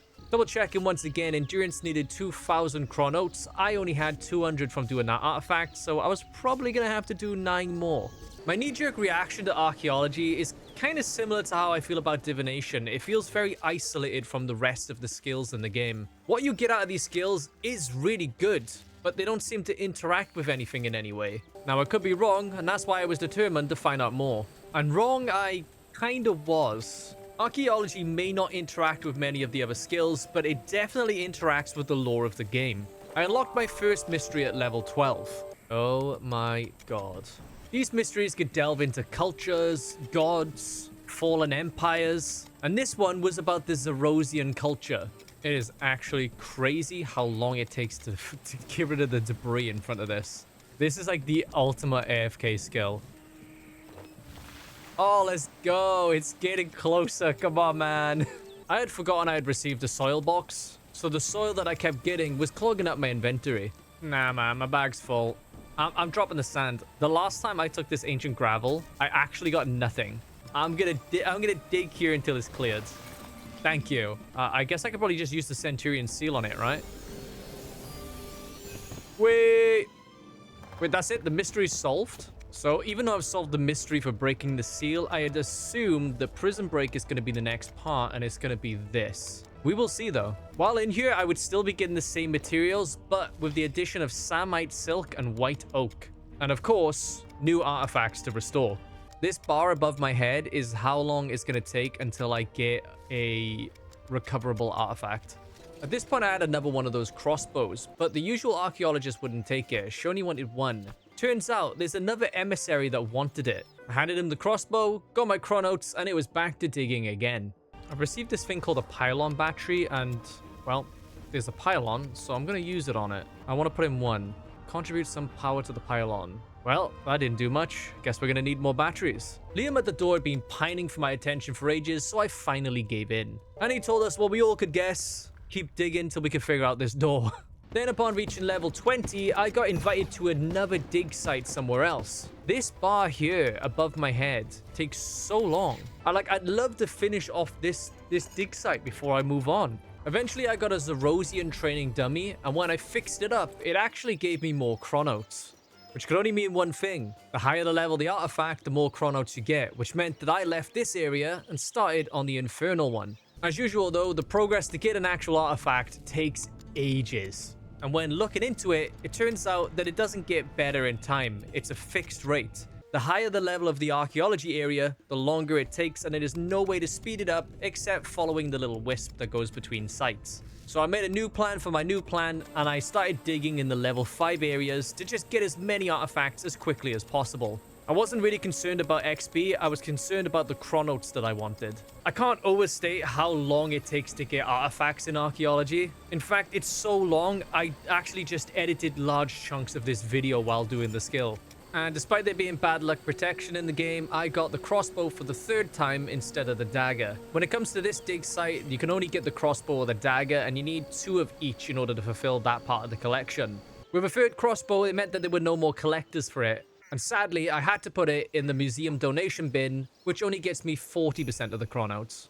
I did eventually get all of the artifacts that we needed to get 2,000 chronouts, but I had a little surprise waiting for me as well. Oh my god, it's the end. I've been at this all day, dude. This is like... God, if I'd known it was going to take this long to get the chronouts, I wouldn't have done it. But, like, the payoff is massive. When running, you will no longer drain your run energy. Unavailable. I didn't pay attention to that. In order to unlock this, I have to get the entire collection for Chief Tess. And one of them requires 81 archaeology. There's nothing else I can actually unlock. I have to complete a collection. Oh my god, I'm so stupid. I hope you enjoyed archaeology. That's archaeology. Now it's time for anything else. Like taking on my first boss. It wasn't until I arrived at the mounds that I got hit with a wave of nostalgia. I only have a range setup though, which is a problem. In each of these mounds is a tomb belonging to one of the brothers. Now, you don't have to worry about Linktr and Akrasai, because they're not going to be part of this. They require me to do a quest line. As a kid, I always thought the Barrows brothers was so cool, and I came here with a granite maul. The thing is, I didn't realize how over-prepared I had come. I was kind of expecting worse. I'm glad that wasn't too bad. Next up was Guthan. Once again, I was going to need to protect from melee from this guy. And once again, it was actually pretty easy. Just gonna have a little sip. I got 7 swigs left. Then for Carol, I would have to use protect from range because he uses a crossbow. And for Torag, it was back to protect from melee again because he dual wields hammers. And the same again for Verak, who was using a sick-ass flail. For our final tomb, we were actually missing a brother, Arim. We would encounter him down here in this maze. He was the only magic user of the brothers. And I'll be honest, guys, when I say maze, it's not really a maze. All I had to do was kill Arim and then go get my loot. Don't ask why I killed 48 creatures. Just ignore that number. Just don't ask. Don't ask. But was I lucky enough to get loot? Not lucky. For defeating one of the Barrows brothers, you're now able to find a trophy from subsequent kills to display in your player-owned house. Oh, nice. That was hell of a trip down memory lane. It definitely wasn't that difficult at all. I don't even think I have to use my prayers during this. I had misremembered the Barrows as being some really scary achievement, but now that I think back, this place was just scary to me because it was new when I was young. For killing the Barrows brothers, we can actually get something called War's Retreat. War's Retreat allows you to teleport directly to bosses that you've killed before. Now, using the Barrows brother on a War's Retreat portal is a really bad use of it, I'm not gonna lie. For the sake of this video, it's kind of actually just handy for me. I wanted to farm this place until I got loot, but this might actually be a really big ask. The problem is, my likeliness of getting loot was massively diminished by me killing 6 brothers and not 7. That's right, the 7th brother, which was going to require a quest to do. Until then, I decided to fight the Chaos Elemental, which was remarkably easy. And it was relatively safe to do it because the wilderness in RuneScape 3 isn't a PvP area anymore. Jagex decided to go down the route of the wilderness being an extremely scary place. And they definitely did a good job at it because these guys can eviscerate me in less than a second.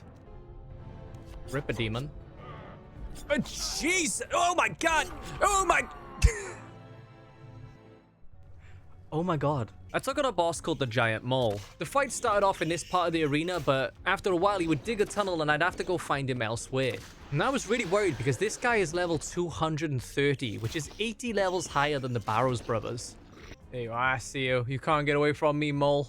Definitely has a lot of health to get through though. This guy has a staggering 78,000 HP. which is roughly about the amounts of all the Barrow brothers combined. He did have some abilities that seemed like I might have to dodge, but they were never punishing enough for them to be a problem. Calling for aid, huh? Getting desperate. Nice. Oh, that's a lot of gold. Let's go. Some mole skin. Why not? Treat myself. Killing this mole gave me a lot of confidence, so I decided to try and do the lava cape. And that was just an outright mistake. I was completely unprepared, even with a safe spot. This might have been the furthest I've ever gotten in the fight caves, but at wave 21, we were nowhere near the end, and I was completely out of food. I'd seen all these strategies for how to take on the final boss, but nothing really goes over how to get through 60 waves of enemies. Which tells me one thing. I probably have a DPS issue. So until then, I wanted to unlock one of the mysteries that have been on my mind for a while. What the hell is up with penguins in Runescape? We meet with a guy called Larry who is absolutely paranoid that the penguins are up to something. Larry had been fired from his job at the zoo for asking too many questions. And it totally had nothing to do with the fact that he's a nut job. But in classic RuneScape fashion, we always indulge in people's deliriums. So we were off to the Fremennik lands to set up a hidden shelter to spy on the penguins. Wow, that's fucking shite. Oh, look, penguins. Here come 2 penguins now. We observed how the penguins would greet each other. What I didn't realize at the time is that that's actually really important. He just spin a little nibble and then he raised his arm. Larry seemed absolutely convinced that that was a guard patrol. And if things couldn't get any more insane, Larry came up with this idea. Oh my god. Oh my god. Alright, Shaggers, and what are you? Don't ask me why I think the penguins are Scottish, but for the rest of my time playing, I assumed the penguins were Scottish. Now, if I remember rightly, in order for the penguins to trust me, I had to give them the special greeting. He did a twirl, then he did a preen, and then he did a wave. With my special greeting done, the penguins asked me how I was getting on with my directive, which means, in classic RuneScape fashion, Larry is right. The penguins are up to something. This would lead me back to the Fremennik Islands to find their secret base hidden in the snow. I'm in, boys. I'm in the secret penguin facility and holy shit. Okay, I was not expecting this. I managed to bust my way into a secret meeting where we find that the penguins are planning to take over all of Gielinor. Yes, I did just say that. I get busted, but I managed to break out so I can inform Larry that he's right and that the penguins are plotting something. And with this quest done, I unlock a brand new agility training method and it's really weird. The quest gave me these little clockwork penguins. If you drop one to the floor and grab it, you get agility experience. Probably in the same way that you'd get a workout if you were chasing a greased pig. However, these penguins are absolutely not worth it if you're running around chasing them. So what you can do is come to the top of Falador Tower where there's only 3 spaces to stand. And to make it even easier, you can tilt your camera so your mouse covers anything in those 3 spaces. And then you can just spam for easy XP. According to the wiki, you can get about 40k experience an hour, and I was getting kind of close. I don't think I was the best at this, but I did it until I was 50 agility. Now, why was I getting 50 agility? Well, I wanted to get to the Elden Lands of Prythinus. Prythinus is just the Welsh word for capital city. So Prythinus is the capital city of Tiranan. But actually getting to Prythinus is a bit of a ball ache. You have to go through a long winding quest through these caves. They're very dangerous, or at least they were back in the day. And when I got there, I was surprised to find that my agility still wasn't high enough. 56 agility. In the meantime, I would have to start Anachronia. This was basically Fossil Island that was promised to players for, I'd say, a decade. When I arrived, I was followed by heroes I'd never even heard of yet. But it didn't matter. We were only here for one thing, and that was the agility course. Although I do love dinosaurs.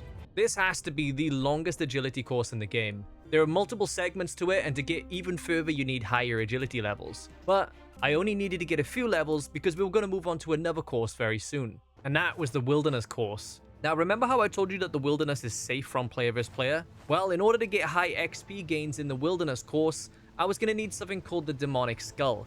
This actually opts you in for PvP and costs you $500,000 to buy it.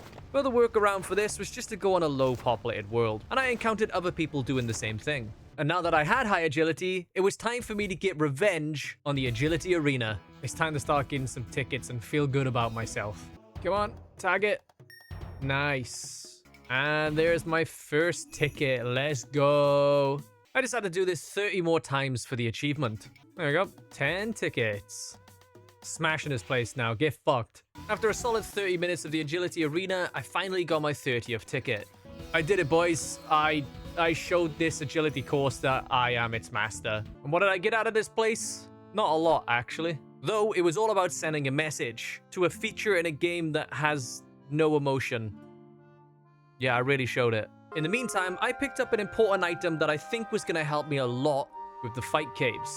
And that was the Blood Amulet of Fury. In order to make it, I was going to need an Amulet of Fury, which costs 1 million gold, and a Blood Necklace Shard that also cost 1.6 million gold. And then in order to make them into the Blood Amulet of Fury, I would need 80 crafting. Now, there was no way that I was going to take the time to get 80 crafting, but one of the things you can do in RuneScape 3 is request assistance from another player, which is exactly what I did. The Blood Amulet of Fury has a 33% chance to heal me between 200 to 500 damage every 12 seconds.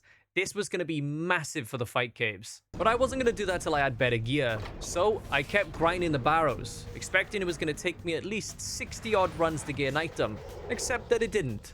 Darok's plate legs, boys. Let's go. Finally. Do you know what? That was actually really good luck, because this isn't like I've killed these guys less than 10 times. Oh, I'm so happy with that, man. I thought it was going to take me so long to actually get an item. Darok sells for about 1 million gold, so I thought I'd treat myself to Carol's crossbow and offhand crossbow. What I didn't know is that Carol's crossbow uses bolt racks as ammunition, so I'd have to go complete Ghost Ahoy in order to get to the trader for the bolt racks. The problem is that each of those racks cost 420 gold, and he replenishes them over a period of time. The only other thing I could do was put in a higher offer on the Grand Exchange for bolt racks and hope at some point somebody would fulfill them. Though having all this new gear gave me a nice boost of confidence for the fight caves, so it was time to attempt it again. But before we go into the fight caves, I have to point out one thing. Listen to this music.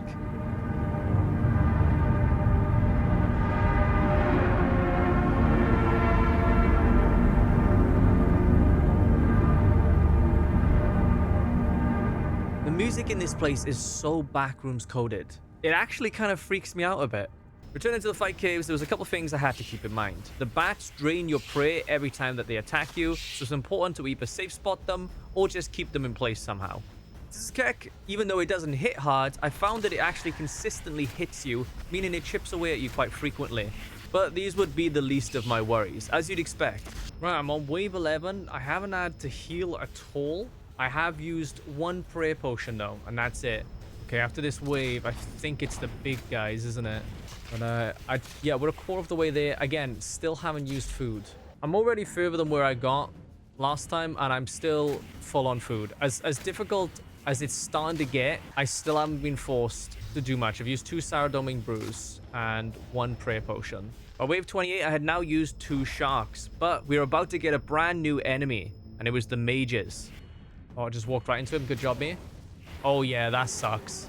That sucks indeed, boys. I wanted to test whether I'd need to use Protect from magic so that I could save my prey for Jad, but the case was I would need to protect from this. By wave 45, I was absolutely bleeding food. These guys were decimating my health bar, and I was really worried that we might not even reach Jad. Holy fuck, the ranged guys are doing me in. I think I peak at wave 60, 61. These are some nasty waves. Imagine doing all this for an hour just to die just before you see Jad, huh?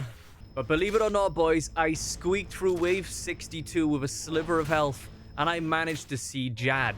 There he is. There's our boy.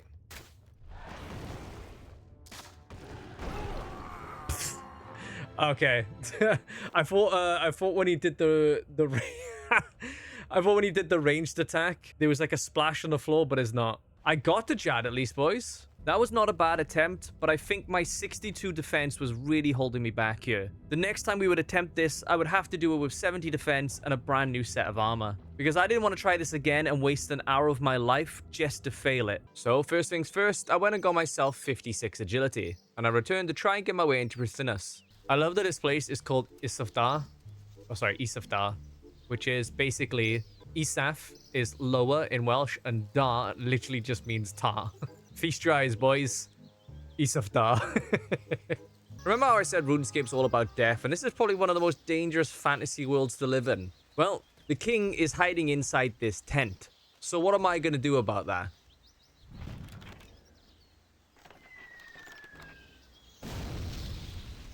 I mean, it's their fault for having a catapult there facing their base, surely, right? Yeah, I'm sure the jury's gonna agree with me on that one. Despite that, completing the quest gave me access to Isafdar, but it didn't give me access to Prifddinas like I wanted. So I made the mistake of looking up the quest line. I had just completed Regicide, which is, as you can see, one of the first parts of this chain. Now, it's not the end of the world to have to do about 5 quests to get in. The real problem is the skill requirements. Yeah, the majority of my skills would need to be 75, and that is not happening here. However, if you do want to see the beautiful interior of Prifddinas, well, RuneScape 3 has just released Leagues. This is an extremely accelerated version of RuneScape that runs for 8 weeks and is perfect if you want to scratch the RuneScape itch before you commit to returning. From the get-go, XP rates are 5 times higher, and by your final relic, the experience rates are 16 times higher. Not to mention the relic powers, such as all your materials you farm getting automatically banked, or a relic that just outright prevents you from dying. Prifddinas will be one of the locations I'll be visiting exclusively, and while I'm sad that I can't do it now, I'll be able to do it soon. And you'll be able to see me do that when I release the VOD for it on my VOD channel. All that was left for me to do was to prepare for the fight caves. Apparently, I could get my hands on the royal crossbow. There was just one slight caveat to that though. The crossbow needed to be superheated by the Queen Black Dragon's fire breath. This meant that I would have to kill one more boss, but it would be a huge upgrade and it would be nice to see another boss anyway. But there was one thing that would stop me from entering the Queen Black Dragon's arena. I needed 60 summoning. On one hand, summoning is actually a really fast skill to level up if you have the charms available to you. The problem is, you can't buy them off the Grand Exchange. You have to get them exclusively from killing creatures in the world. Like here, I was just farming Dagonoffs for red charms, and I hated every moment of this. And then don't get me started on these spirit shards. At first, we were using a reasonable amount of spirit shards, but by the time I got to level 54, these bloated leeches were using 117 shards per pouch. Do the math. Each pouch cost me 2,808 golds worth of shards, and I would make 25 pouches per inventory, costing me 70,200 gold per run. In total, I had to make about 600 leeches, who alone cost me 2 million gold, and that was just getting the last 8 to 10 levels. I could tell you right now, I hate summoning. But that's okay, because I finally got to face off against the Queen Black Dragon. And what better armor to face her than the armor made of her own skin? Yo, there's something wrong with me. And the best part is that I can actually craft the crossbow in practice mode of this boss, meaning I wouldn't technically have a proper death. Oh, there she is. Look at the size of that fucking beast. What's up? She takes a huge breath. Uh-oh. Yeah, I made it, boys. Holy shit, she does some damage. Each attack is 1,500 damage. Maybe I should do some prayers. If it isn't apparent, I'm doing this completely blind.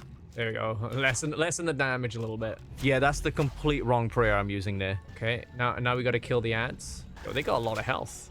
Oh, they're doing magic actually. Shit. Oh, forgetting heal. Oh, I died. That was practice mode, and I got absolutely shagged. Now, it was kind of disheartening how absolutely blasted I got there, but I was making a massive mistake. Now she sends out the babies. And I once again made the exact same mistake. I almost died. Oh my god, I can't out-heal that. Holy shit. Damn. And again. Though I took a quick moment to actually craft the royal crossbow ready to get superheated by the queen. Though this time, I actually read the chat box when phase 1 ended. First artifact is now unguarded. This meant I had to click the podium in the center of the room. Oh, that's what I was meant to do? My bad. I'm absolutely plowing through food at the moment. I ran into the fire. Shit. In this phase, not only did walls of fire spawn, but there were also ghosts that I would need to kill. But at the end of this phase, I made the same mistake, because the central podium wasn't clickable. Yo, when's this altar gonna be, like, activatable? Please, this is an outrageous amount of worms. Oh, wait, I can walk there. Fuck, I'm an idiot. I gotta get rid of all these now, and there's so many. I fucked up. I can't out-heal this. Boys, I can't out-heal this. Okay, we're gonna die, but I learned an important lesson.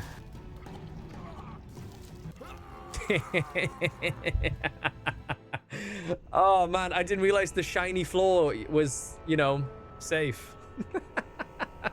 I'm not gonna lie, boys. Having tactics in a RuneScape fight is really exciting.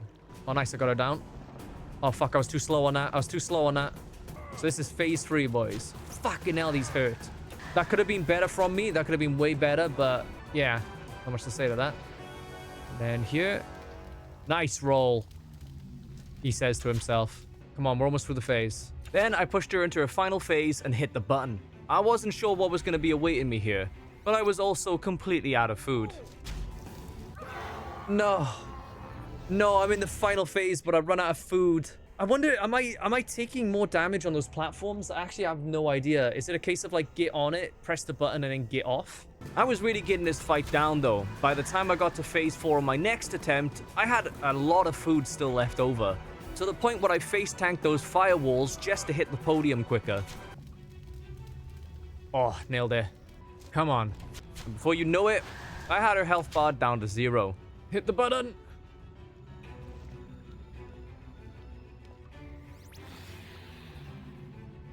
Oh god, what's going on now? What's going on now? Oh, I did it! Oh, I did it! I did it! Holy shit, I did that so well! She didn't even do the mega breath! Oh my god, she actually did not do the extreme breath. Well, we know we can do it now. Let's go! I killed the Queen Black Dragon. I guess I gotta take it off practice mode now. Now I would fight the real thing. It's essentially the same thing outside of practice mode, but I could actually die now, but I can also get loot. And now that I had the tactics down, I absolutely smoked this fight. Oh, I'm done. She still hasn't taken her deep breath. God damn it. I just want you to forge my bow. Hey, I killed her in 3 minute 55. I like to think that's pretty good. Let's go, boys. I got some rocktails back. Runets, Golden Dragon Fruit. I think Royal Bolts is cool. Royal Dragon Hide and Dragon Bones. Take all. Regardless, though, I had to keep doing this fight until she did the Mega Breath. Yo, here we go. Let's go! It's done, right? No? What? Yeah, we'll get to that in a second. The boss is donezo again. There we go. I can get consistent. This was slower. It was definitely slower, but yeah, let's go reap the reward, shall we? I could have sworn I got the crossbow out when I was needed. Okay, boys, as it turns out, I need 70 smithing. Oh, man, I went through all that work to not be able to do it because I don't have the smithing level. Oh, my God. That's so brutal. Every time I feel like I'm getting closer to something, I'm not there. I'm 36 smithing. It's just, it's not happening, you know? So, yeah. I didn't get anything out of killing the Queen Black Dragon, but I at least did get to see a boss that isn't in old school RuneScape. There was, however, one upgrade that could help me with the fight caves now that I was AE ranged, and that was the magic shortbow. It's relatively cheap, and so are the arrows, and I came with even more preparation this time. I was going to use a grand ranging potion just to be safe, which gave me an extra 13 ranged levels. Here's our first ranged guy, and oh my god, I deleted him. Alright, here come the magic guys. Let's see how resistant I am to him now. 300s, okay, it's pretty rough, but I think we should be okay. I definitely have to pray from these guys. These guys still hit me hard. Alright, baby, we get into the wave where we get the big guys. Which means that the waves are able to get absolutely massive now. Not excited for what comes next, but you know, we've only used 3 food for now. It's going well. This amulet I'm wearing has been such a goddamn blessing, dude. Here we go, boys. We're getting into the end. I actually have a plan for Jad. I have so many prayer flasks left that I'm gonna keep protect from range on permanently. I know what the one for the flames, the magic one, looks like because it's so obvious that I can just flick to it, protect from it, and then switch back. Alright, it's Jad time. That's ranged. That's mage. Come on. Oh my god, I'm actually starting to tremble.